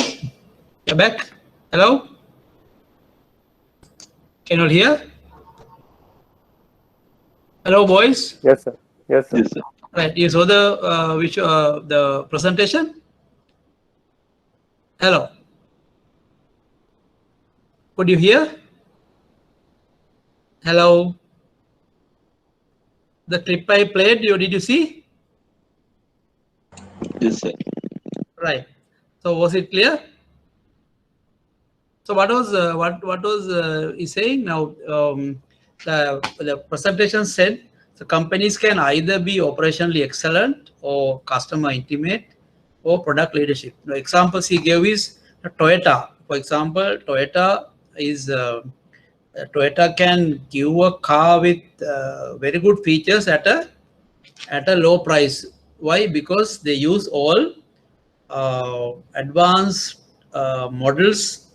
They operationally they are excellent. They use all type of Six Sigma models, lean operations, and because of their cost of operations are very unique and excellent, they can give a value for money car to the market. So the best example they gave with regard to this strategy was the Toyota. Customer intimacy is where you provide the best customer service, superior customer service. So product be very expensive, but still customer don't mind paying a superior price, very high price for a superior customer service. That is Singapore Airline, the example that was given in the presentation. The product leadership is about the innovative products, continuous stream of leading edge technologically advanced products. The example given for product leadership is Apple again. So it has maintained the product leadership through innovation and continuous research and development, according to the presentation. So there are many approaches that the companies can therefore use when they want to be competitive in the market. So the cost base or cost leadership, product leadership, differentiation focus, differentiation strategies, operational excellence strategies, customer intimacy or being customer intimate. Now, all these are approaches to maintain the competitiveness and thereby achieve competitive advantage. Right? So theory, to win competitively, you need to be the best at one primary value discipline while being good enough on the other two. Now, what it was said is when you are operationally excellent, say take Toyota for that matter, but you have to be good in your product also. Your product has to be innovative and giving a lot of good design and features. And customer service of Toyota should be good, because just because of you are using the operational excellence approach, it doesn't mean that you are weak in other two approaches. So that is why it says you need to be the best in one primary value discipline. Say take Toyota, operationally excellent, but good. They have good products and they are good in customer service. And here example, the Walmart is the biggest retailer in the world, like our Keels or Food City here. So they are operationally excellent because they have IT systems, and because of the big size, they can afford to have best IT systems, and they have automated their purchasing and selling everything, and as a result, they become operationally excellent and be very competitive. But at the same time, they must have a good product range, and they must have a good customer service as well. Say Samsung. Samsung is a product leader like Apple, but they have to have internal good processes to maintain the competitiveness and also be good in customer service. So according to Tracy and Wiesma, these value disciplines there are 3 value disciplines, but you can be excellent in one value discipline, but you have to maintain some standards in other disciplines as well. I hope you understand that. That is how you become successful or succeeding in a particular value discipline.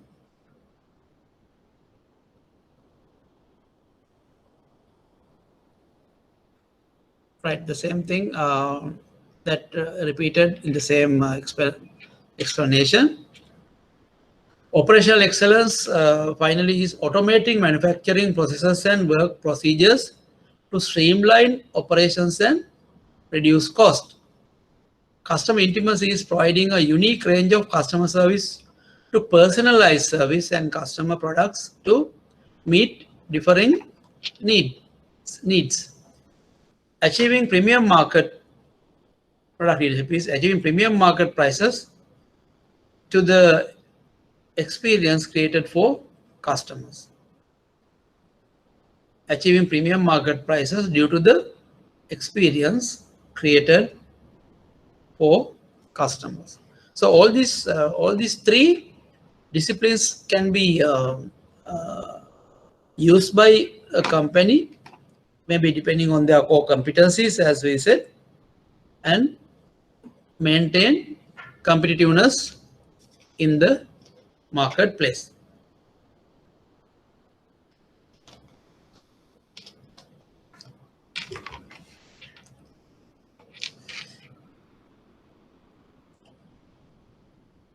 Right. So you further explain them. Then there's another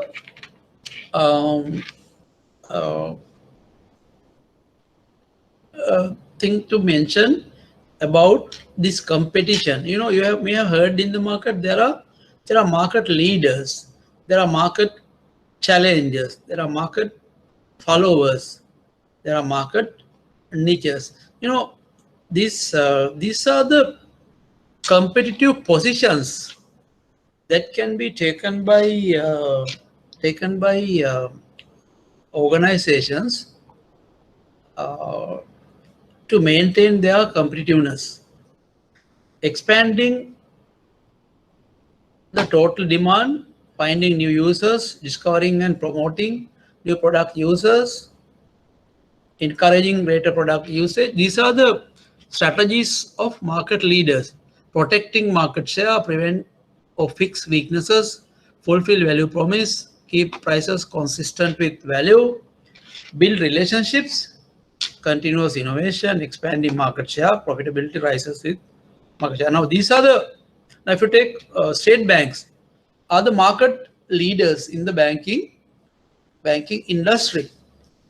So just see these things, whether these things are done by them. They have to protect market share, they have to expand the market, the demand in the marketplace, and expand the market share. Because they have to maintain the profitability, they have to do all these activities or actions. The market challenger.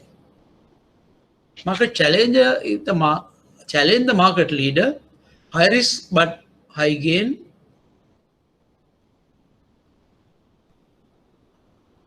Sustainable competitive advantage over the leader is key to success. Challenge firms of the same size or smaller regional and local firms. Pull frontal or indirect attacks. Now, challenger is someone who is challenging the market leader head on. The market challenges don't avoid competition. They will even are ready or be ready, or they are ready to even full frontal or indirect attack. They sometimes they might head-on attack, sometimes they will indirectly attack, but they are not fear to go head-on. They challenge the firms or challenge the leader or challenge the firms of the same size or even a smaller firms. So they always are a little behind the market leader, but they are struggling to become the market leader by overtaking the market leader. Market followers, there are certain companies they don't challenge the market leader, but they are in certain level they maintain, but they mostly follow. They are followers. They learn from the market leader's experience, copy or improve on the leader's offerings. Strong profitability does not mean being a carbon copy of the. So some banks even today in the industry, mostly they are followers. There may be very few banks who are challenging the leaders. So most of the banks that are in the industry are market followers, copy. We call it Me Too products or Me Too banks. So whatever big players have, other small banks also trying to copy and offer. So market follower is a company that follows the strategies of the market leader. It never tries to challenge the leader. It just wants to maintain its market share. It's very safer to be follower because you can learn from the leaders, and risk is minimal. Can capitalize on leaders' mistakes and instantly grab market share. Low R&D cost because leader does all R&D. Perceived as a more flexible enterprise. Seen as more nimble than leader. Can use price skimming strategies because copying the leader's product. And what are the disadvantages? Always been compared with leader, not primary choice of the market. Being follower undermines ability to secure new business, not perceived as innovator. So followers are not innovators, but maybe challengers can be innovative or innovators. So market niche, the final approach or the competitive position, we are serving market niches means targeting subsegments. Good strategy for small firms with limited risk, like smaller banks, like maybe Amana or Union. They are niche players. Earns high margin rather than high volume. Specialization is key. Customer size, geographic, quality, price, service, and so on. So they are firms which have limited resources. They want to be market niches. So market leader is the firm in the industry with the largest market share. Strategies for market leaders, challenges. So in short, market leader strategies are expand total market, protect market share, expand market share. Frontal or indirect attack by challenges. Market followers follow closely, follow at a distance. Market niche by customer, market, quality, price, service, multiple niching. Segments that the other firms in an industry overlook or ignore. The market.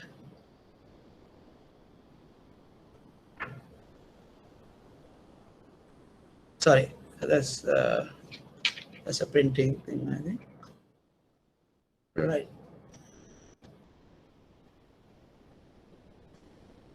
The companies can become so competitor centered that they lose their customer focus. Sometimes what will happen is some companies become too much focus on the competition. That is also not very good. They are called competitor-centered companies. Companies can become so competitor-centered that due to that they lose their customer focus. So you can't be totally competitor driven, but same time you have to.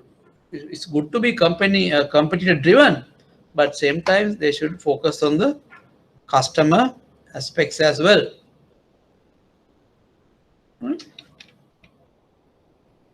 Then we get into second part of the marketing audit, that is marketing strategy audit. Marketing strategy audit. The first one we did was the marketing environment audit. Part 2 is marketing strategy audit.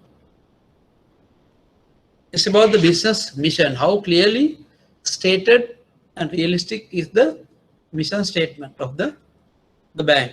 To what extent it is consistent and compatible with the with the corporate and marketing objectives. Corporate and marketing objectives. Do the corporate and marketing objectives provide clear guidelines for marketing planning and control? Are the objectives consist with the organization's position, capabilities, and opportunities? Are the objectives for each business unit clearly stated, realistic, consistent with the overall marketing objectives? Marketing strategy. How clearly stated and appropriate is the marketing strategy? Is the strategy convincing? Has it been properly communicated? Does the strategy take full count of the state of the economy, the stage reached on the product life cycle, and competitors' strategies?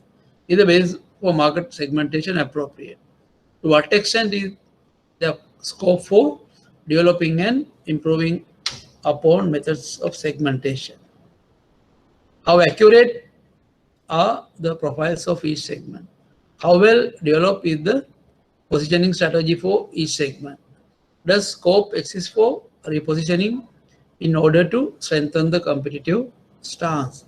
Are the available resources sufficient and suitably allocated to the various elements of the marketing mix? Is there scope for reallocating resources to achieve a greater degree of cost effectiveness? Are there sufficient controls built into the strategy? At this level, what is questioned is the business mission, and any company has a business vision and mission, and companies have objectives. Objectives are what they want to achieve, right? And then the various marketing strategies to achieve those objectives, right? And all these are questioned at the initial stage, so that you are very clear about your overall business or corporate business plan. So in the marketing management process, all these are questioned or reassessed at the analysis stage. Now we are still discussing the analysis stage in the marketing management process. Now all these objectives and strategies and vision, mission, and so on, and the marketing mix approach are assess and reassess in order to make sure that you are in the right direction. Then the third part, the marketing function, the products aspect, right? What are the product line objectives? How appropriate are these objectives? How regularly are the objectives reassessed? If the current mix of products achieving the objectives, which products should be deleted? What product modification should be made? All are relevant questions. What product should be added to the product line? How well managed is the product line? What are the product line's particular strengths and weaknesses?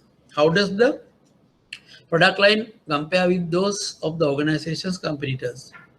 To what extent is the product line differentiated from those of the competitor? You know, all these questions are valid in terms of your product range. I hope you are clear on that. You are questioning your product range, whether they are you have right range of products. What is your product line? Is product line is comprehensive, right? Are there any products that are to be deleted or modified? Or what are the strengths and weaknesses of your products, and so on. A business portfolio is the collection of businesses and products that make up the company. Business portfolio planning involves two steps: analyzing the current business portfolio, shaping the future portfolio by developing strategies. Business portfolio is the collection of business and products that make up the company.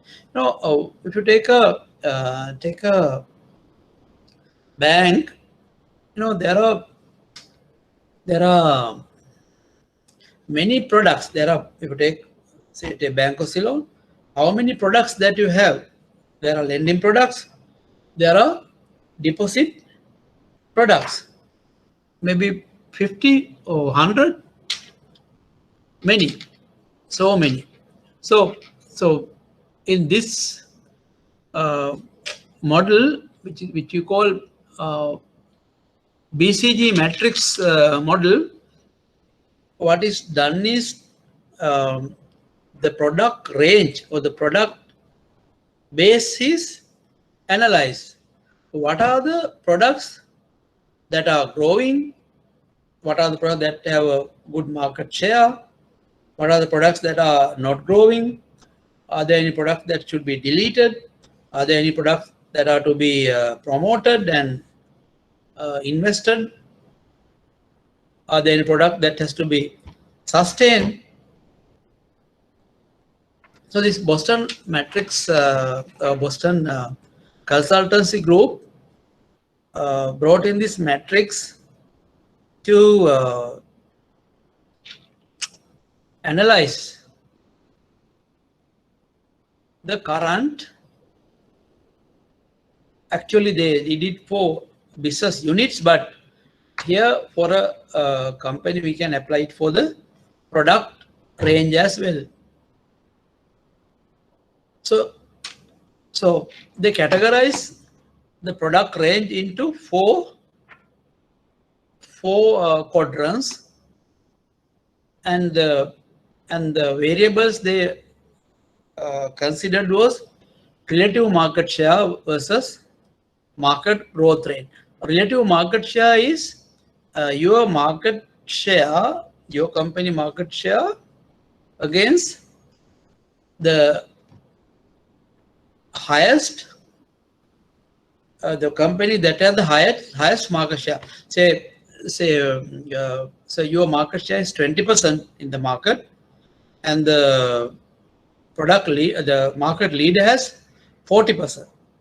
So then your relative market share is 1 to 2. Because out of compared to your biggest competitor, you are 1. Competitor is 2. So your relative market share is 1 to 2. Right. So in that taking into the variables that way, so products, all your products can be categorized under these four quadrants, right? So products that have a high market growth rate and relative market share is high. So fairly you have a high relative market share compared to the competition. So they were called star products or stars. High growth and high market share. There's good profit potential, but may need heavy investment to build the product. Right? Then the other category was the relative market share is high, but market growth rate is low, which they call cash cow products.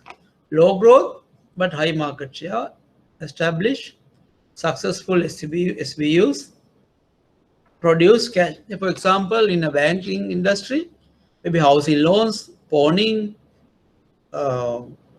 business loans, even credit cards can be put as cash cows because they are all established, successful business units or products. But stars example, so products that are maybe that are there are still growth potential. You need to push these products further. Maybe for example, maybe some SME loans, which has now currently the SME loans are being promoted because of the government refinance schemes are being introduced, ADB or various US funding support. So maybe with the new pandemic situation, some internet banking products may have become stars now, so they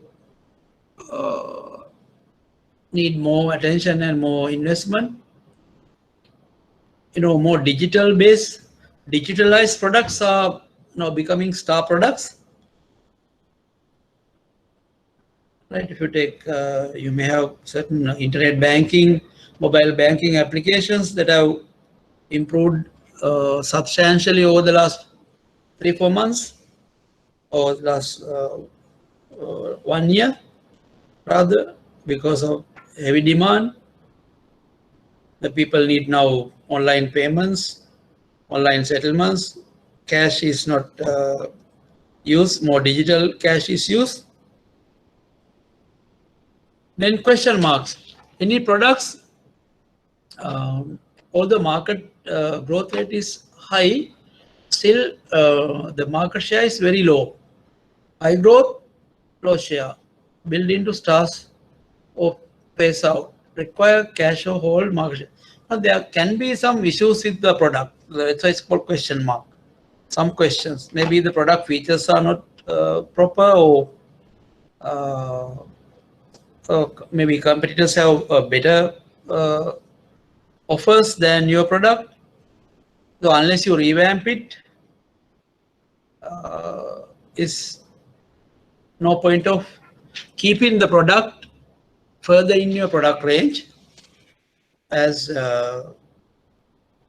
product has become a question mark.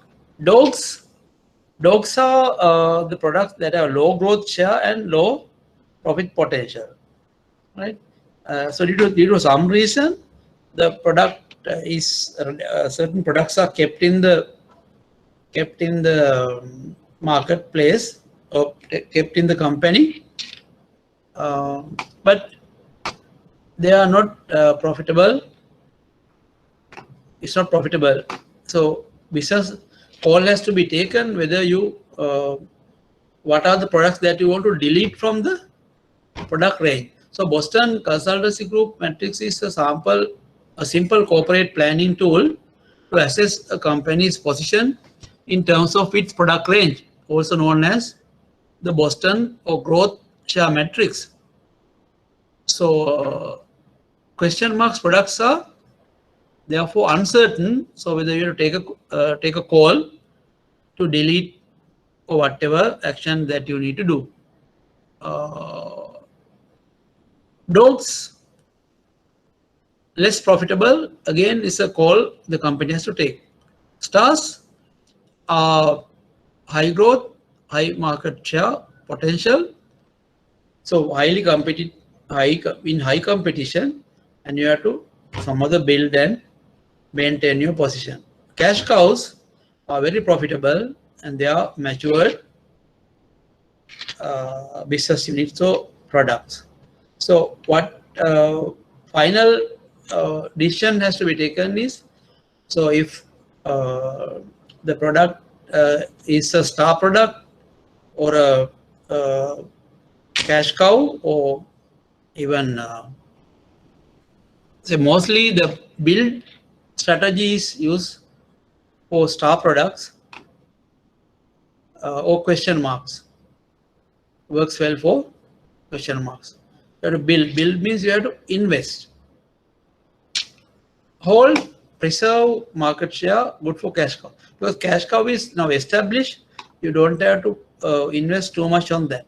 Harvest, increase the short-term cash flow, good for weak cash cows, question marks and dogs. So best is just maintain and harvest the profits. Divest, sell or liquidate, good for dogs and question mark. But there may be, especially divesting means you delete. So in your product range, there can be dogs and question marks products which you need to delete. So look at the product potential and delete. So those are the 4 strategies finally you take after analyzing your product portfolio. So so therefore what will happen is in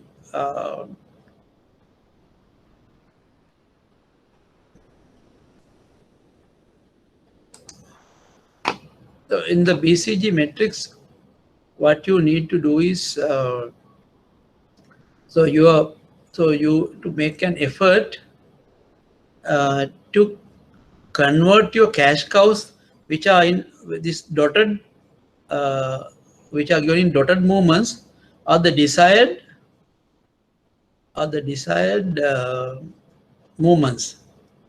So you will have to find ways and means to convert your question mark products to stars, and stars to become cash cows, and dogs maybe you mostly try to divest.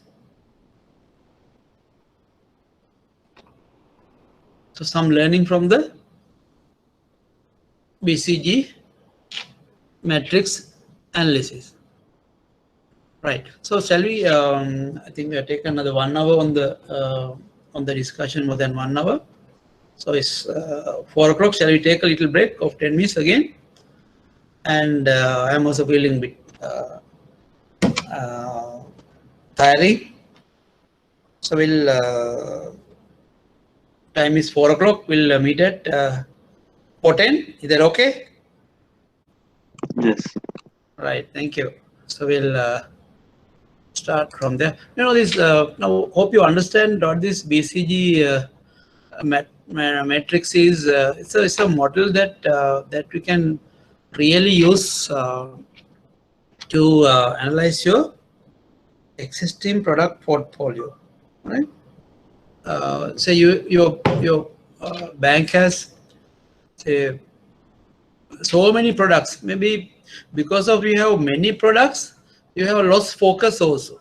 So it's better because certain products are just there in the product range for a long time, maybe years and years, but no one is really focusing on or not showing any interest on some of the products. So it's better to delete some of those products which are not at all moving or performing, and focus on developing some new products that you think will have a greater potential in the years to come.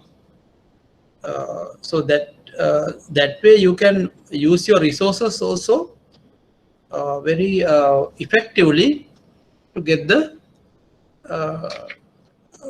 a higher rate of return on your investment, right? And have you heard of this concept called product life cycle? You know, a product is also like a human being, A product also has a life cycle. As humans, we have a life cycle. We also born, we grow, and then mature and decline or die.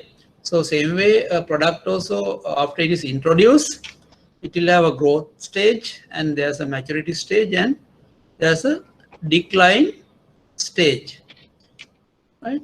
So if you combine this BCG and the product life cycle model together, now Excuse me, sir. hello, Presentation is not visible. are not visible. Sorry.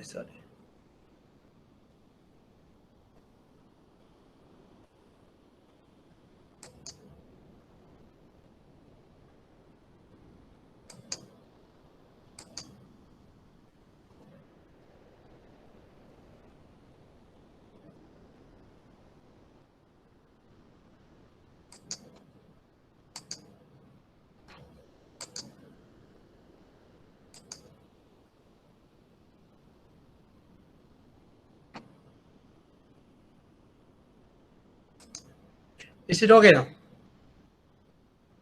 Hello. Can you see or No, sir, not yet. not yet?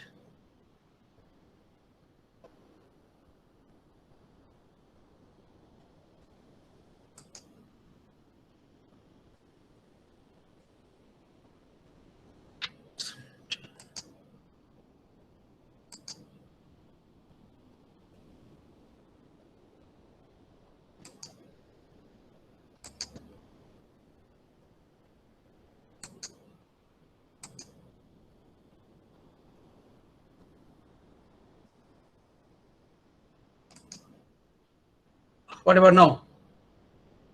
Okay, sir. No, okay. Sorry, thank you. So if you, so then let me, sorry. Did you see this? What I was talking about earlier, product life cycle. As a human, we have a life cycle. No, we are born, we are growing and mature and decline, no die. The same way, product also is after product development, it is introduced to the market and it will grow, mature and decline. So if you combine this product life cycle model with the BCG matrix that we learned a little while ago, so it's how this. Now, the question marks products are mostly usually at the introduction stage. You know, at the introduction level, most of the products are question mark because we don't know whether the products will succeed or fail. So that's why we call it question marks. It's a questionable, but eventually they may succeed and become stars and then become cash cows. And same time, there's a possibility they fail and become dogs also, right? So then usually growth stage of product life cycle, the stars are usually at the growth stage, because stars are here, no? Stars are here because now here you find all the question marks. The product is developed and introduced. You have question marks products because they might grow or not grow. All right, and then you have stars here which are growing with a good market share. And then here you find all the cash cows, mature products that are giving the company very good cash flows, very positive cash flows. They are established, well-performing products. And then you find here at the decline stage, you find all the dog products are appearing there. So dogs are at the end of the product life cycle, the decline stage. Cash cows are usually at maturity stage of the product life cycle. So you now you are clear. So if you combine BCG matrix and product life cycle together, this is how you see the question marks products are in the, or whatever products which is in the introduction stage are the star product. Sorry, the question marks product, because we don't know whether they will succeed or fail. Then in the growth stage, you find all the star products appear in there, and then at the maturity stage you find cash cows, and the decline stage you find all the dog products. Now, what is important here is once you analyze your product range, you have to take some decisions. So what are the decisions that I said? So some products you have to build, especially question marks. Good question mark products, you think there's potential, you have to build those. Building means you invest more. Some products you don't have to invest much, they are anyway performing, cash cows. Harvest, there are certain products you don't spend whatever income you possible you try to collect or generate. Divest, these are the critical ones. Maybe some dogs products and question marks products. Maybe there are so many products in your product range in the bank which are dogs and question marks, which are not giving any return to the company or return to the bank, but they are just been there. Even some staff are allocated there, so there's wastage of resources. So that is why the BCG Boston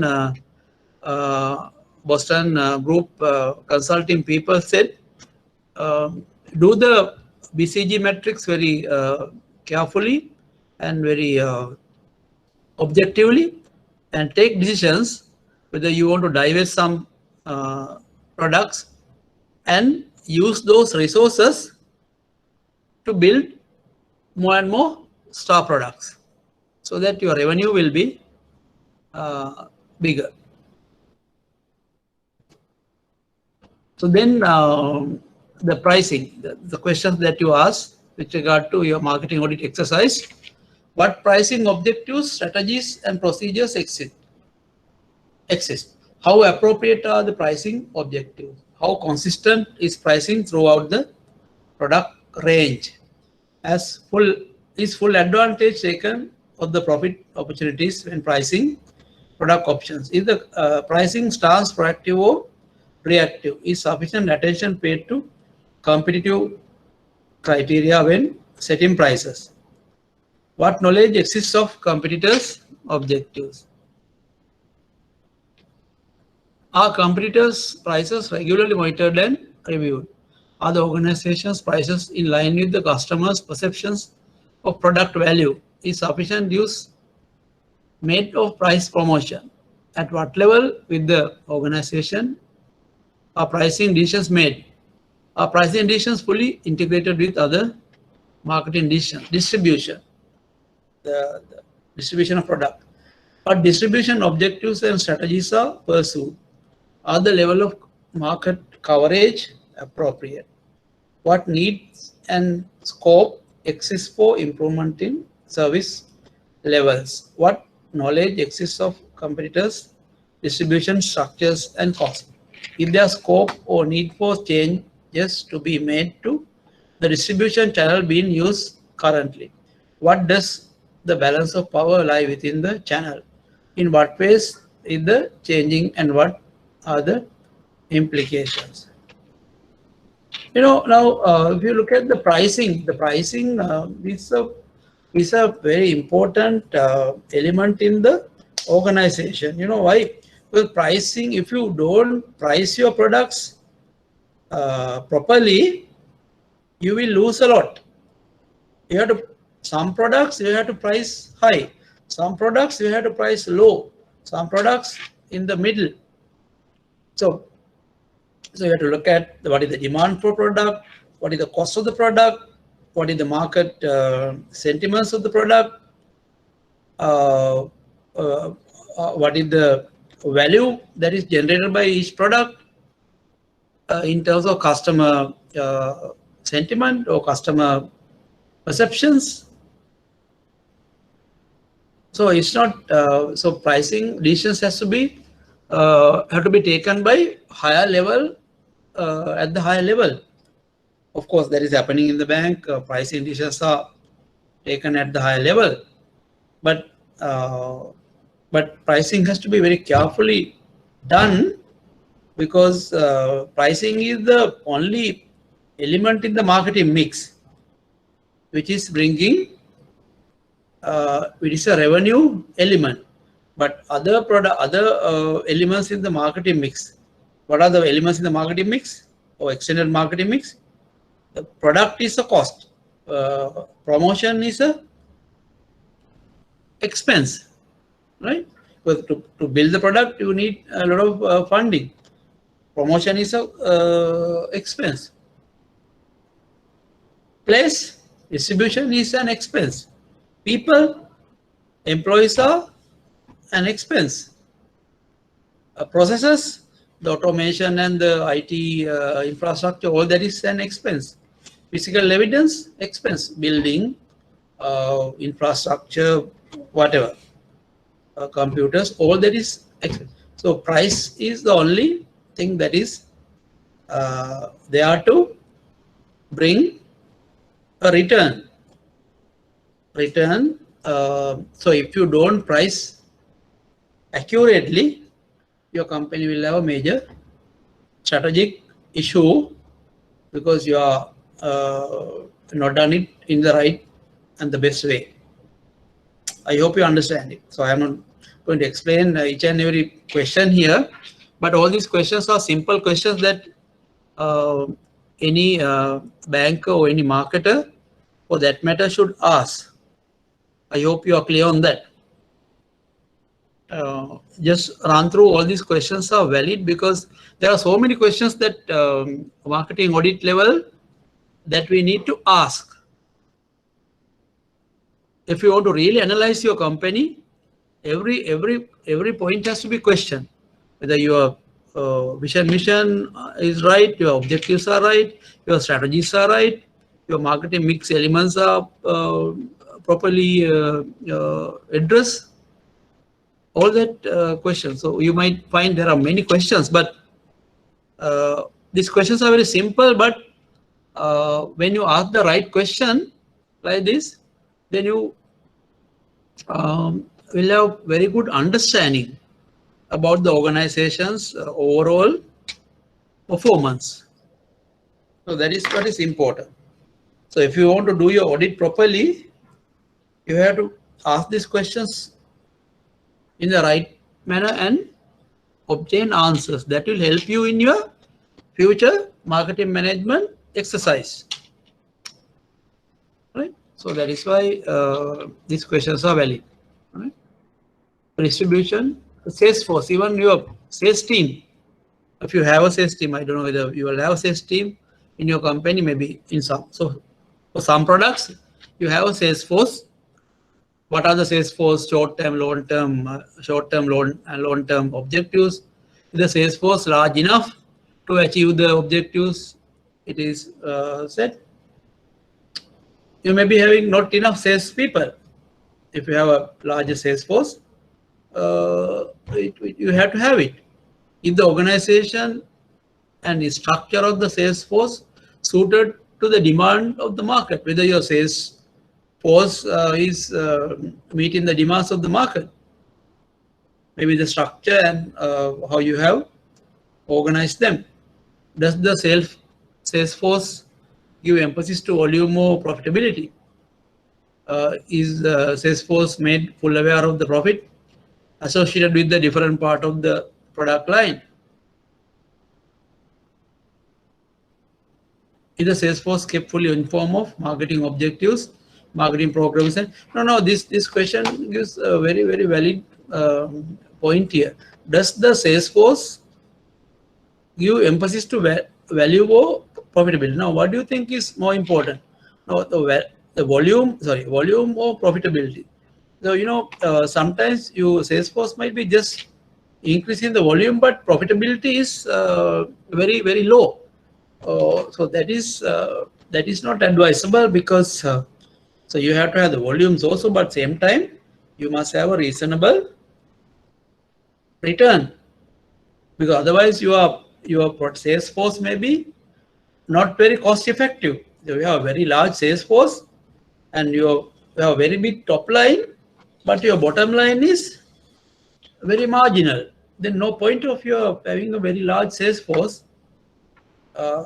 You may have to look at some other products that will really bring you more or bigger profit margins. You know how valid each question is, whether it's volume or the profitability that matters. Just having a bigger top line without very less margin of profit is not worth. I hope you understand that. Salesforce training, Salesforce motivation, the incentives given to Salesforce, the sales targets are realistic, whether they have been given unrealistic targets. In that case, when your sales team is given an unrealistic target, there will be a lot of demotivation, because they know these targets are not achievable. Then they will anyway get demotivated and nothing will happen. If the turnover sales was too high, turnover sales force means with the salespeople are leaving. In that case, the salespeople come and they just disappear after a few months. So then there's some problem. Again, maybe unrealistic target or whatever motivation level.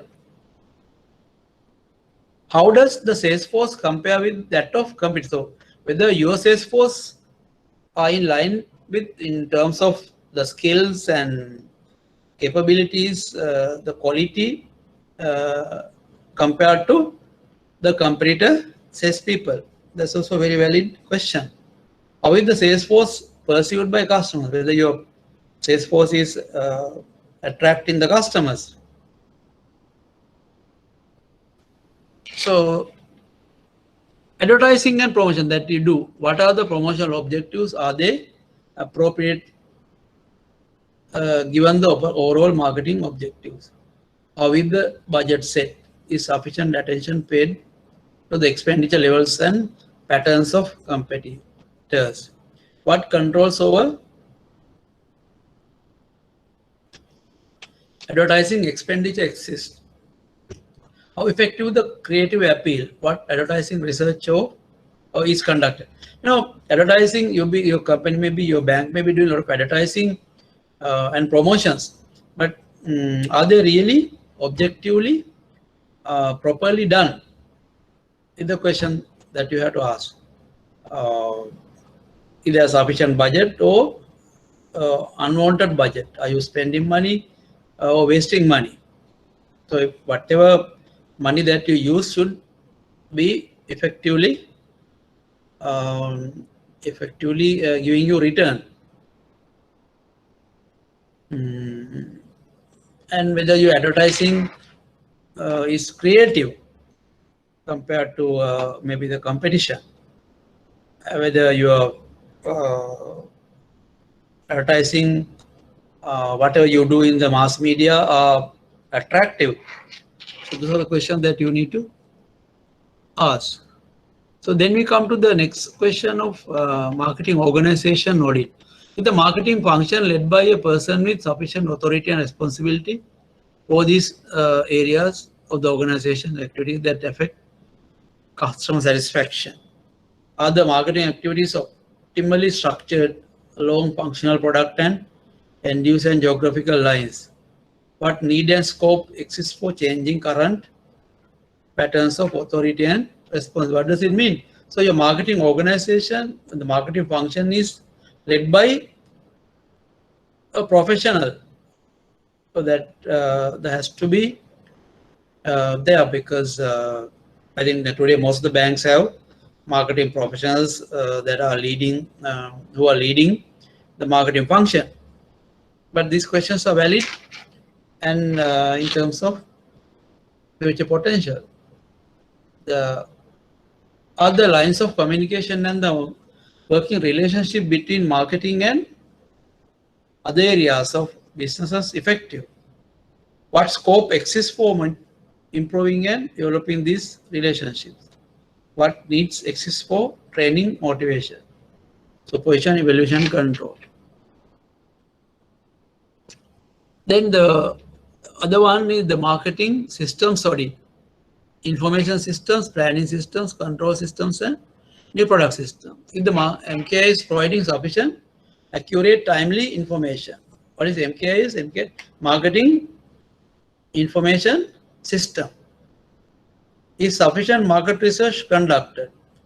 Is the marketing information communicated to appropriate staff?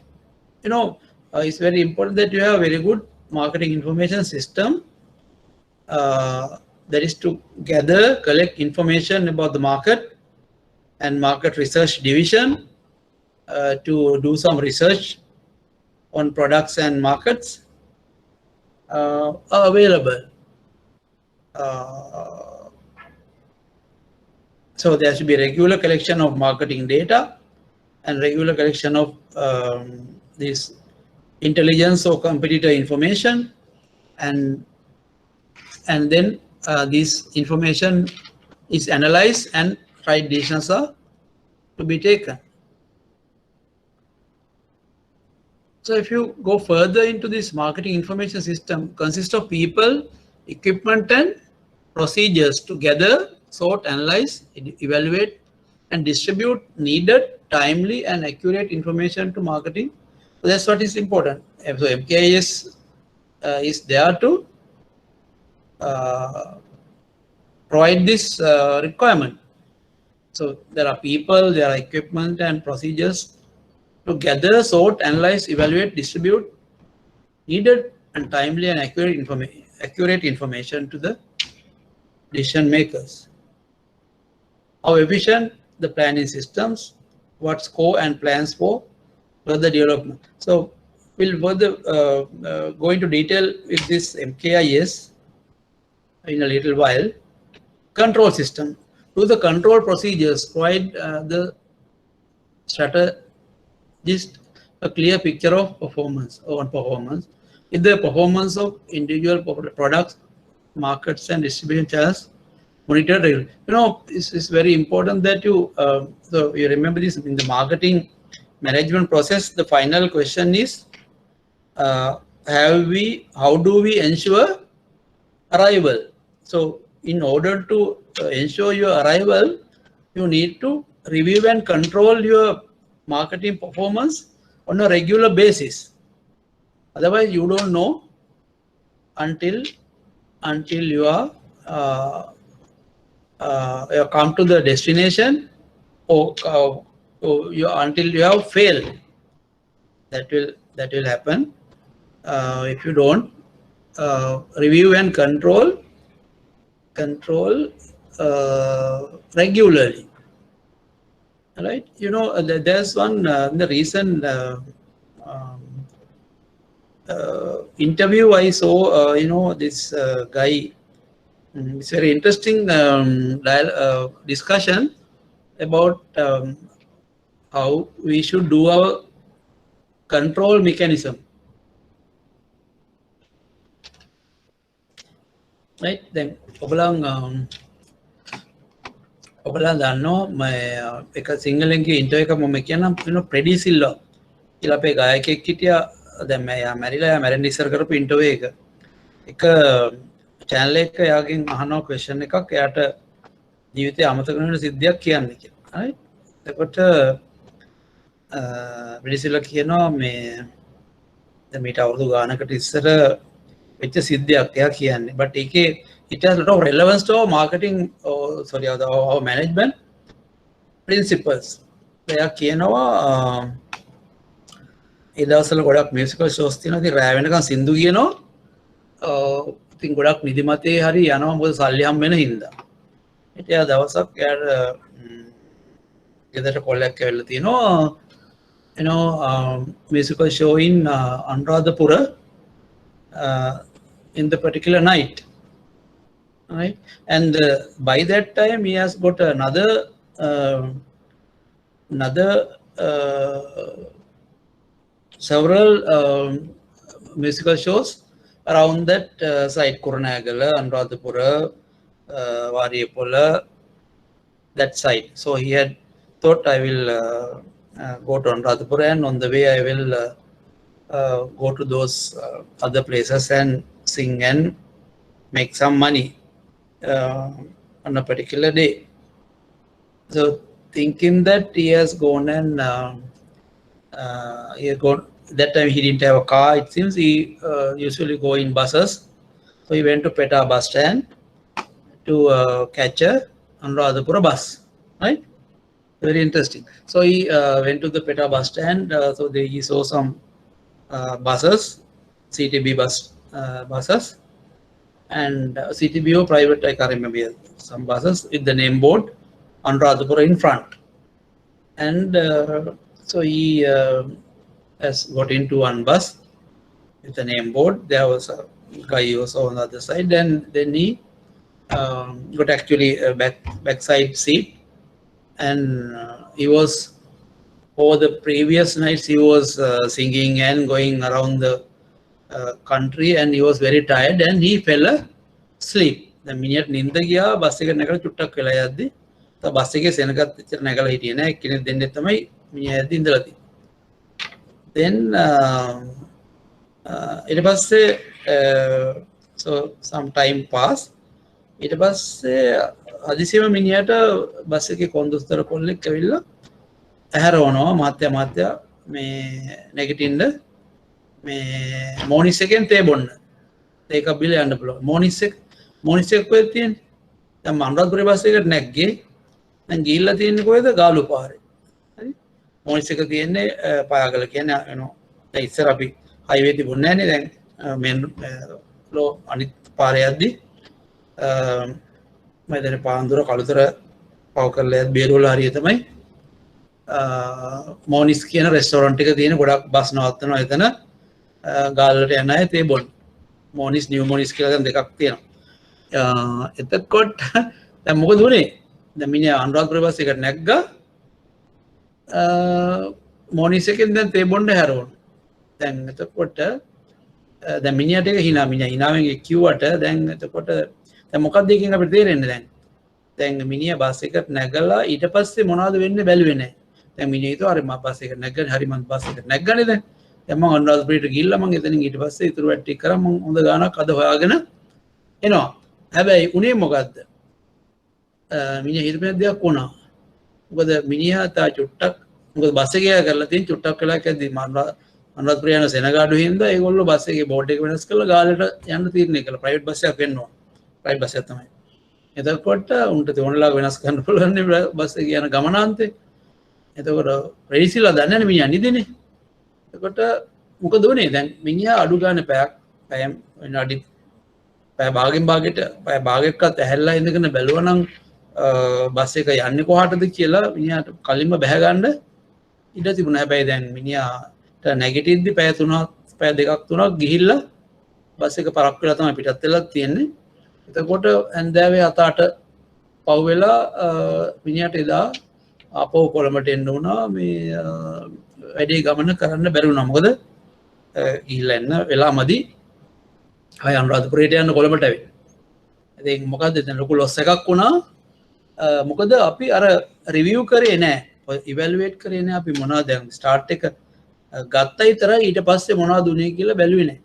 මම බැලුවා නම් දැන් අපි company එකත් ඕක වෙන්න පුළුවන්. අපේ බිස්නස් එකත් අපි ස්ටාර්ට් එක හොඳට ගන්නවා. හැබැයි ඊට පස්සේ පීරියොඩිකලි මොනිටර් කරේ නැත්නම් අපිට ගමනාන්තයට යන්න වෙන්නේ නැහැ. අපි ගිහලා නවතින්න වෙන කොහේ හරි හිතන්නේ නැති දෙයක් වෙන්න පුළුවන්.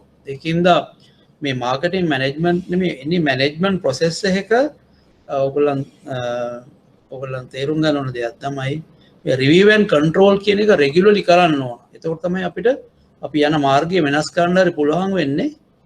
මොකද එතකොට අපිට වෙලාව තියෙනවා. මොකද අපිට ගමනාන්තයට තව කල් තියෙනවා. හැබැයි ගමනාන්තයට ගිහිල්ලා තමයි අපි දැනගන්නේ අපි එතෙන්ට ගිහිල්ලා නැහැ කියලා. එතකොට too late. ඒකින්ද රෙඩි සිල්ලාගේ ස්ටෝරි එකෙන් මට ඔලුවට ආපු එක තමයි මැනේජ්මන්ට් වල තියෙන වැදගත්ම ප්‍රින්සිපල් එක එතන උනේ නැති එක තමයි එහෙම ලොස් එකක් වෙන්න හේතුව එදා දවසේ. එයාට අමතක නොවන සිද්ධියක් වුණා. එදා ලොකු ලොස් එකක් වුණා කියන එක එයා දන්නේ. ඒතර ඒ වගේ ඕගොල්ලන් මේ කන්ට්‍රෝල් සිස්ටම් එක ගැන අපි ක්වෙස්චන් කරන්න ඕන. නිතර මේ කම්පැනි අපේ හරියට මේ අපේ කන්ට්‍රෝල් ප්‍රොසීජර්ස් ෆලෝ වෙනවද කියලා. ඒක එක පැති වලින් අපිට බලන්න පුළුවන්. දැන් අපි හිතන්නකෝ අපි බ්‍රාන්ච් එකක we set targets. Say we want to grow lending by 25% during the year, right? එතකොට අපි අවුරුද්දකට 125කින් grow වෙන්න නම් අපි මාසෙ 6කට අඩු ගන්න 12කින් 13කින් grow වෙන්න ඕන. එතකොට මාසෙකට 2ක් 3ක් grow මාස හිතමු අපි quarterly ගත්තොත් quarterly අඩු ගානේ 3ක් 6ක් grow වෙන්න ඕන. එතකොට එහෙම අපි මාසෙකට 2ක් 3ක් grow වෙන්න. ඒතකොට එහෙම අපි බලාගෙන ගියොත් මාසෙන් මාසෙ grow වෙන විදිය අපි දන්නවා අපිට 125ට යන්න පුළුවන් කියලා. හැබැයි ඒ වගේම අපි දන්නවා මාස 3ක් ගිහිල්ලා අපි 5%ක්වත් කරලා නැත්නම් 4ක් 5ක් නම් අපේ ස්ට්‍රැටජි එක වෙනස් කරන්න ඕන. අපි තව ඇක්ෂන්ස් මොනවා හරි ගන්න වෙනවා. තව ප්‍රොමෝෂන්ස් තව කරන්න වෙනවා. අන්න ඒක අපිට ඒක කරන්න පුළුවන් වෙන්නේ අපි මේක ඉවැලුවේට් කර රිවිව් කර ගියොත් තමයි අපි අවශ්‍ය ටාගට් එකට යනවාද whether we are in the right direction කියන එක බලා ගන්න පුළුවන් වෙන්නේ අපි review and control හරියට කරොත්. ඒකට මම හිතනවා ඔයගලන්ට වැදගත්ම මැනේජ්මන්ට් වල තියෙන වැදගත්ම පැත්තක් තමයි මේ review and control කියන එක. ඔක හැම දෙයකටම apply වෙනවා. Whether to ensure that you go to the destination or to ensure that you achieve your set target. කොච්චර ස්ට්‍රැටජි එකක් තිබ්බත් වැඩක් නැහැ. කොච්චර ප්ලෑන්ස් තිබ්බත් කොච්චර හොඳට කරත් අපි රිවිව් කර බැලුවේ නැත්නම් අපි වෙනස් වෙන්න ඕන තැන් වල වෙනස් වුනේ නැත්නම් අපිට ටාගට් එක අචීව් කරන්න බැරි වෙන්න පුළුවන්. I hope you all clear on that. එතකොට product systems ගත්තොත් how well organized the collecting, generating and evaluating new product ideas. Is sufficient research and analysis conducted before proceeding with new ideas? You know, new product development is very important. Why? Because you know, අපි දැන් කාලයක් යද්දී our product becomes stale. එතකොට අපි අලුතෙන් product විශේෂයෙන්ම දැන් මෑත කාලේ ගොඩක් online based product or IT based product offline වලට වැඩිය popular වුණා. එතකොට අපි මේ පැත්ත දැන් සමහර online products එද්දී offline products become stale. එතකොට අපි වෙනස් කරගත්තේ නැත්නම් මොකද වෙන්නේ? එතකොට අපි දන්නේම නැතුව අපි stale company එකක් වෙන්න පුළුවන්.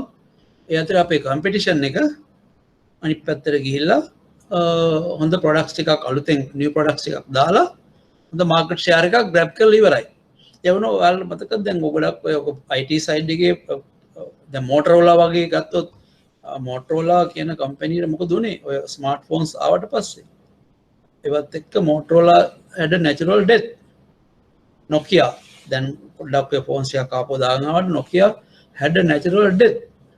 Because with the Samsung and Apple and things are coming with new features, smartphones, Nokia, Motorola, they were never changing their product. They were not looking at new product development aspect, right? And the business models ඔක්කොම change වෙනවා. දැන් ඔයාලා මොනවද දැන් ගෝලා එකත් ගත්තොත් අපි camera ඉස්සර අපි Kodak වගේ අපිට කැමරා film roll දැන් film roll මුකුත් නෑ digital මේක පැත්තට ආවට පස්සේ film roll making companies were had a serious problem, right? Now IBM is no more. Isra IBM keepam market leader in the software and IT industry. Then monada vela thina then they are There are many companies have overtaken and grabbed their market share. So there are many examples like that.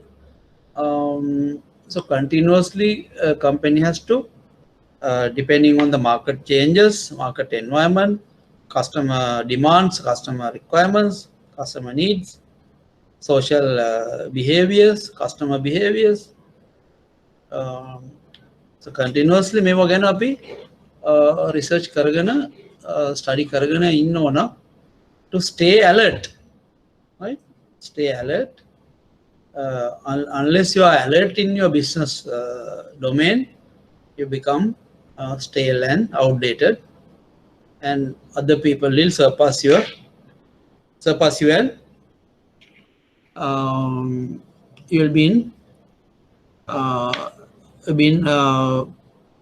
be failing in your business. Then the final thing, the marketing productivity audit, profitability analysis and cost effective analysis. Now, profitability is also something, as I said, that we need to evaluate every time, maybe regularly, maybe every 3 months. What is the profitability of each product profitability? What is the profitability of market, distribution channels? How are the profitability compared with bigger competitors? These things, these questions are very valid. What are the whether we are, I don't know whether your bank has a mechanism to measure the product profitability. Say housing loan product, what is the profitability? Credit card, what is the profitability? The home, what do you call, business loan, personal loan, product profitability. Import loans, product profitability. Market, different market segments, maybe multinational or large business, SME, retail market. What are the profitability? The distribution channels, maybe your branch network. Branch network may be definitely profitable, but you have other sales force channel, whether it is profitable.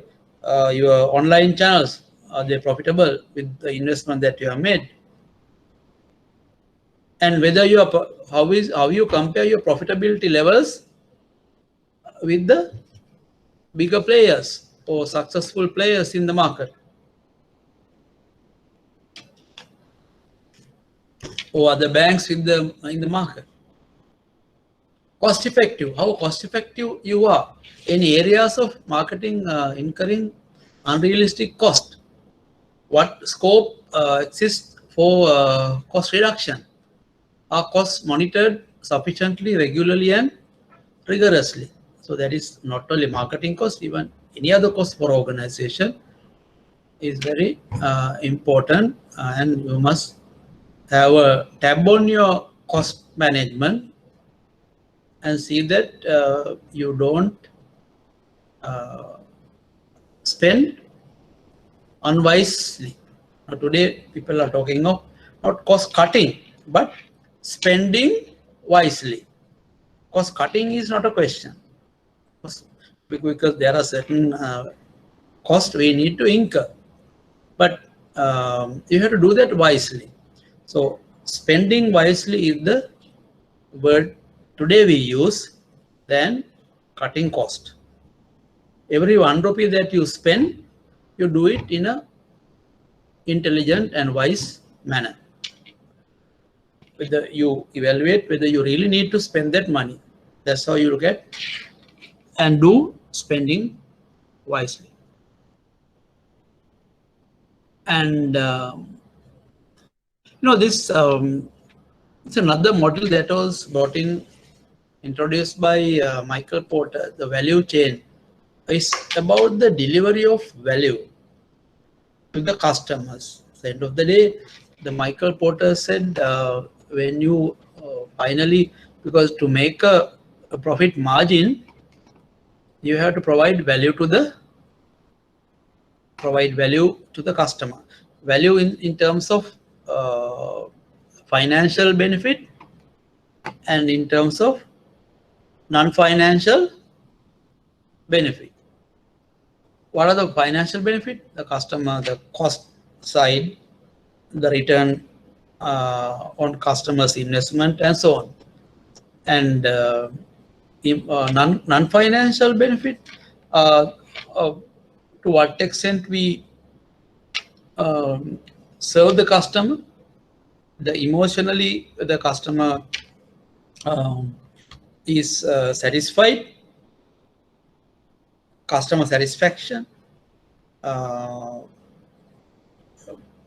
and the convenience, the respect that we give to the customer, and acceptance that we have about the customer. So all these are non-financial benefits the customers will value. After sales service, if the guidance, the advisory service, all that come under non-financial benefit. So so Michael Porter in his value chain analysis talk about primary activities and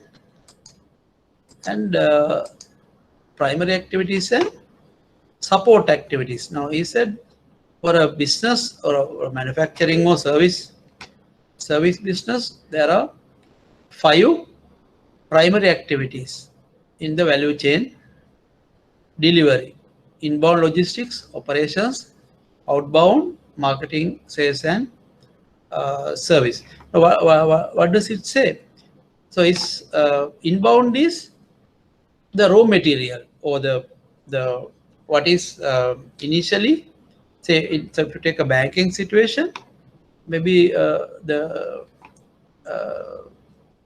say you are going to give a loan facility to a customer, right? So value chain, shall we look at it that way? So what is inbound logistics? The details the customer, the information customer give, because to evaluate the facility you need a lot of information about the customer. That is called inbound logistics. In a manufacturing business, it's the raw material. But in a banking business, we don't have raw material as such. So our raw material is to process the loan facility, because ours is an intangible operation. Manufacturing business is a tangible operation. So produce finished goods, you need raw material, and then process and the manufacture and the finished goods. In a banking, loan information and data, operational analysis, evaluation, and loan approval. Marketing and sales is how you communicate during that period, the service delivery and the speed of delivery, and so on. After sales services, maybe after loan is obtained, the customer is given the required advice to use that money in a optimum way.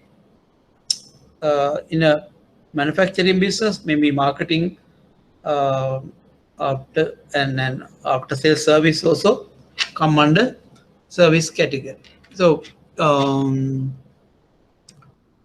right, so all these 5 activities that you do are critical in a value chain process. And in addition, he said there are the 4 support activities: firms, infrastructure, that is management, finance, and legal, planning aspects, firm, the building, all that infrastructure. Human resource management, that is HR, employee relations, performance appraisals. Because when you have a motivated staff, then you tend to create satisfied customers, ultimately by delivering superior value.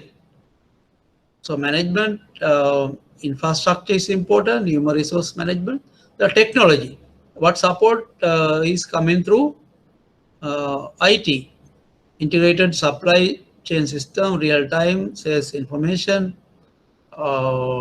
and technology support, procurement, real-time inventory, communicate with suppliers, purchase suppliers and materials, procurement. In time you get the material, in time you get the information.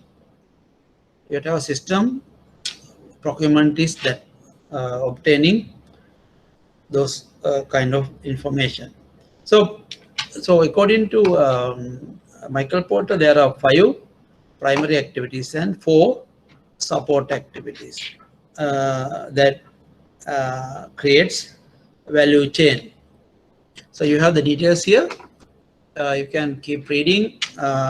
This is a very useful model because ultimate objective is to provide superior value to the customer. Now, if you take what I discussed, value chain model in banks, in delivering value, both primary and secondary activities become essential. So there are five primary activities and 4 secondary or support activities, because all these 9 activities are important for the value delivery to be effective. Every department has a role to play in offering ultimate value to client. Banks need good HR management, other infrastructure such as building. Also, they need modern technology and financial resources. Inbound logistics are information that is collected and then processed to make an output. To grant a loan, information is generated to evaluate. I said the example, loan information is needed to evaluate the capacity and other criteria, then they are processed and recommended before granting the loan. Finished product for the output is the outbound component. Finished product here is the approved loan. In the process of granting loan, various divisions get involved, namely the branch, regional office, head office, legal divisions. Staff at all these divisions should work in a good service mindset to speed up the process and deliver the facility to the customer as soon as possible. If one division delays the process, the total value created, sometimes mostly you have issues sometimes with the head office approval side or even legal division, documentation side. There are unexpected delays. Sometimes a lot of complaints are there. The legal division is not supportive and cooperative with customers, and as a result, there have been many delays taken place. So then value chain is like a chain. It's a link. The activities are linked in the chain. So if one link is broken, the entire chain might break. So therefore, it's very important. That's why every division will have to work in a service mindset to provide superior value to the customer. I said about marketing information system. We'll discuss further. But you can read this. It's very clear that how this marketing information system works. So marketing information system is key to have better objectives and strategies, ultimately provide good service to the customers as well as management decision making, right? So the good marketing information system consists of internal database, marketing intelligence, and market research. Now, internal database is what? Now, in the bank, we have a lot of internal information. We have customer data, customer information, customer business volumes, income generated by each customer, customer age, all demographic details, age, income, gender, all the information are there. Level of operations each year, financial statements, Then marketing intelligence is about the information that you gather about the competition. The intelligence is about the competition in the industry. And the marketing research, now once you want to research on something, say product performance or something, and in the eyes of the customers, so that also come under as part of MKIS or marketing information system. So all this information are analyzed in creating the final recommendation to the management, which is distributed to managers to design and formulate their various strategies to grab the or succeed in the business model. So marketing MKIS in short is you have from the marketing environment you gather this information, right?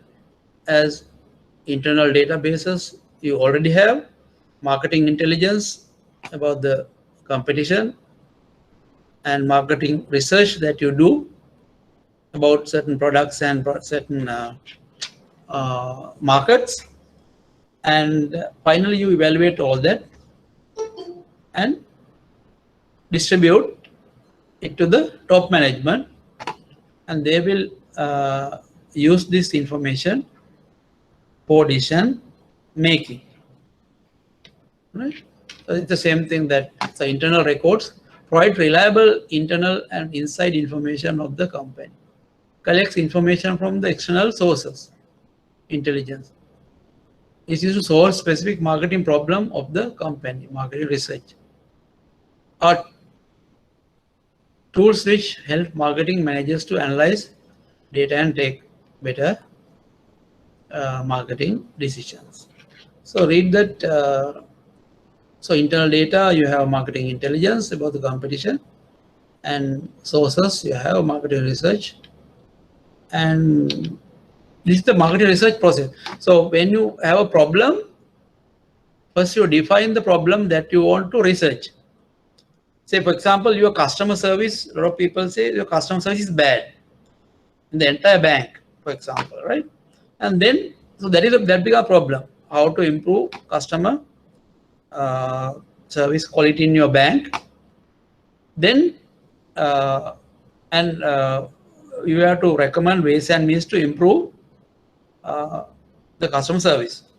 You have to assess and find ways to improve, make recommendation to improve. So what you do is then you have to have a marketing research plan and collect various information that is needed to research the problem. Then implementing and research and collecting, analyzing data, and finally interpreting and reporting the findings to the management. All right. So that ends our discussion today. Okay. So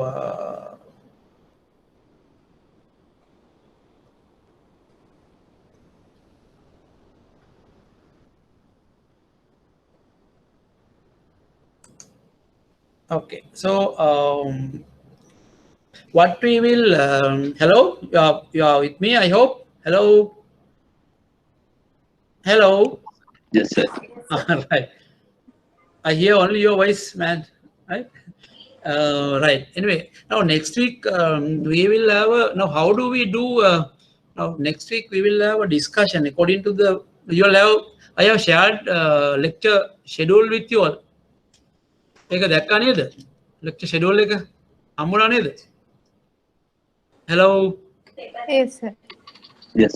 ඒක තියෙනවා නේ, right. ඒක ඇටියට ලබන සතියේ තියෙන්නේ discussions ටිකක්. දැන් ඔයගලන්ට මගේ phone number එක මගේ email එක තියෙනවද? දැන් මට ඔයාලගේ මූණ බලන්න විදියක් නැහැ, ප්‍රශ්න ටිකක් හරි අහන්න. එතකොට හරිද? දැන් අපි මොනවද කරන්නේ ලබන සතියේ? අපිට question and answers refresh කරන්න තියෙනවා අපි ඉගෙන ගත්ත ටික. දැන් ඔයාලා තේරෙනවද මම ගොඩක් වෙලාවට මේක බලන්න කියවනවා. ඉතින් අර වෙනදා වගේ අපේ අර ඉන්ටරැක්ෂන්ස් අඩුයි. ඇත්තේ මටත් හරි බෝරින්. ඔයගොල්ලෝ මූණ දැක්කොත් තමයි පොඩ්ඩක් හරි මොටිවේෂන් එකක් තියෙන්නේ. හරිද? එතකොට අපි next week අපි බලමු මේ කොහොමද අපිට ඔයගොල්ලෝ මගේ ෆෝන් නම්බර් එක you got it මේක මේ ඔයාලට හොයාගන්න පුළුවන්ද? පේනවද මේක? 077758786 is my phone number. මේක අනිත් පැත්තට පේන්නේ. email එක rmpdayawansa@gmail.com. ඔයගොල්ලන්ගේ මොනවා හරි ඔය කියන්නේ SMS වට ඔයගොල්ලන්ට මේ ලැබෙන සතිය අපි ටිකක් අරගෙන මම වීඩියෝස් ටිකකුත් ප්ලේ කරන්නවා එක කන්සෙප්ට්ස් ගැන අපි පොඩ්ඩක් රිෆ්‍රෙෂ් කරන්න ඕන ඔයගොල්ලන්ගේ දැන් මොනවද අපි ඉගෙනගත් මේ දැන් අපි 3 days කරා අපි ඒකේ වැඩිපුරම කතා කරේ මාකටිං මැනේජ්මන්ට් ප්‍රොසෙස් එකේ ඇනලිසිස් කියන පාර්ට් එක. where are we now? තාම අපි එතන ඉන්නේ. අපි දැන් trying to understand our strengths, our weaknesses, our the opportunities that we have, right? Threats that we are facing at the moment. නේද? ඒ ටික තමයි අපි දැන් කතා කරේ. දැන් අපි ගොඩක් මොඩල්ස් ගැන කතා කරා. අපි කතා කරා SWOT analysis ගැන කතා කරා, PESTEL, 5 forces model, BCG Matrix, value chain model, එතකොට competitive theories, cost leadership, differentiation, එතකොට focus approach එක, එතකොට Tracy Wiesmaගේ operational excellence, product leadership, customer intimacy ඒ වගේ ඒවා කතා කරා. අපි ගොඩාක් මොඩල්ස් කතා කරා, ගොඩාක් කන්සෙප්ට්ස් කතා කරා. ඒ ඔයගොල්ලන් මේ හරියට මේ ඔක්කොම මේ යූස්ෆුල් මොඩල්ස් ඔක්කොම ප්‍රැක්ටිකල් මොඩල්ස් ඔයගොල්ලන්ට යූස් කරන්න පුළුවන්. ඒක මාකටිං අපි ඩෙෆිනිෂන් එක ගැන කතා කරා. ඒවා පොඩක් රිෆ්‍රෙෂ් කරන් එන්න අපි බලන්න ඕන කොහොමද අපිට මේක ඉස්සරහට මේ ඩයලොග් එක ගෙනියන්නේ කියලා. මොකද ඔයගොල්ලෝ හිතන්නේ අපි තියරිම කරනවාද පොඩි ක්වෙස්චන් ආන්සර්ස් ටිකක් ඔයගොල්ලන්ට ක්වෙස්චන්ස් එකක් අහන්න පුළුවන්ද මගෙන්? මොනවා හරි තේරෙන්නේ නැතිව තියනවද මොකද නැද්ද? hello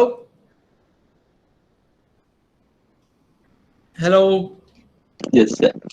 මොකද ලබන සතියේ ප්‍රශ්න ටිකක් අහන්න පුළුවන්ද? ඔව් පුළුවන්. හැමෝම එක වා විතර නෙමෙයි පුතා අනිත් අයත් ඇහෙනවනේ. අනිත් අය කවුරුත් කතා කරන්නේ නැහැ. බයයිද දන්නේ?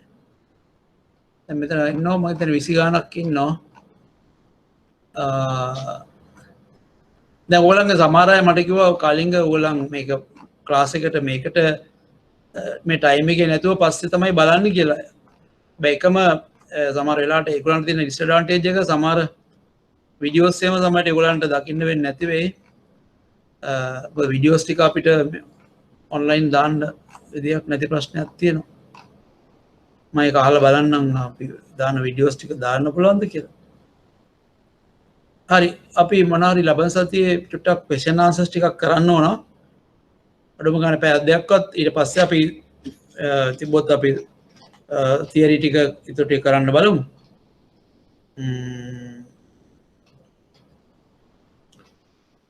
එහෙම නැත්නම් අපි බලමු නෑ අපි කරලා බලමු එක. හැබැයි ඔයගොල්ලන් හැමෝම අනිත් අයටත් පොඩක් පුළුවන් නම් කියන්න එන්න කියලා මේ අපි ලැජ්ජා වෙන්න එපා. ඕන කෙනෙක්ට ඕන දෙයක් අහන්න පුළුවන්. මොකද මේ මාකටිං මැනේජ්මන්ට් කියන්නේ ඉන්ටරෙස්ටිං සබ්ජෙක්ට් එකක්. ඉතින් ඔයගොල්ලන් මේක හරි යූස්ෆුල් වෙනවා. හරියට මේක ඔළුවට දාගත්තොත් මම අර මුල්ලුත් වාටිකේ මේක ඉගෙන ගන්න ඕන කාටද උගන්වන්න කියලා හිතාගෙන කවදා හරි IBSL එකේ උගන්වනවා මම මාකටිං මැනේජ්මන්ට් කියලා හිතාගෙන ඉගෙන ගන්න. එතකොට මම කරත් එහෙම තමයි. එතකොට ඔයාලට ගොඩක් දේවල් එතකොට උනන්දුවෙන් ඉගෙන ගන්නවා. ඒකින්ද මම මේක කරපු දේ මම මේක ඒක අත්දැකපින්ද මම ඔයාලට කියන්නේ. ඉතින් ඒ වගේම මේ මම ඉගෙන ගත්ත දේ මම ඔයාලට ඊළඟ සතියේ කියන්නම් මම ගොඩක් ඒවා ප්‍රැක්ටිස් කරා ඉතින් ඒකත් එක්ක තමයි මම ගොඩක් සෑහෙන දුරට මම මගේ කැරියර් එකේ උඩට යන්න මට හේතු වුණේ මම ඉගෙන ගත්ත දේ ප්‍රැක්ටිස් කරපු හින්දා. දැන් ප්‍රැක්ටිස් කරන්න නම් හරියට කන්සෙප්ට්ස් ටික ඉගෙන ගන්න ඕනේ. නිකම් විභාග පාස් වෙලා වැඩක් නැහැ. හරියට අපි ඇප්ලයි කරන්න පුළුවන් වෙන්න ඕන අපි ඉගෙන ගන්න දේ. එතකොට ඒකින්ද ඒක තේරුම් ගන්න. දැන් අපි ඊළඟ සතියේ නම් හම්බෙමු. හැමෝටම ජය වේවා.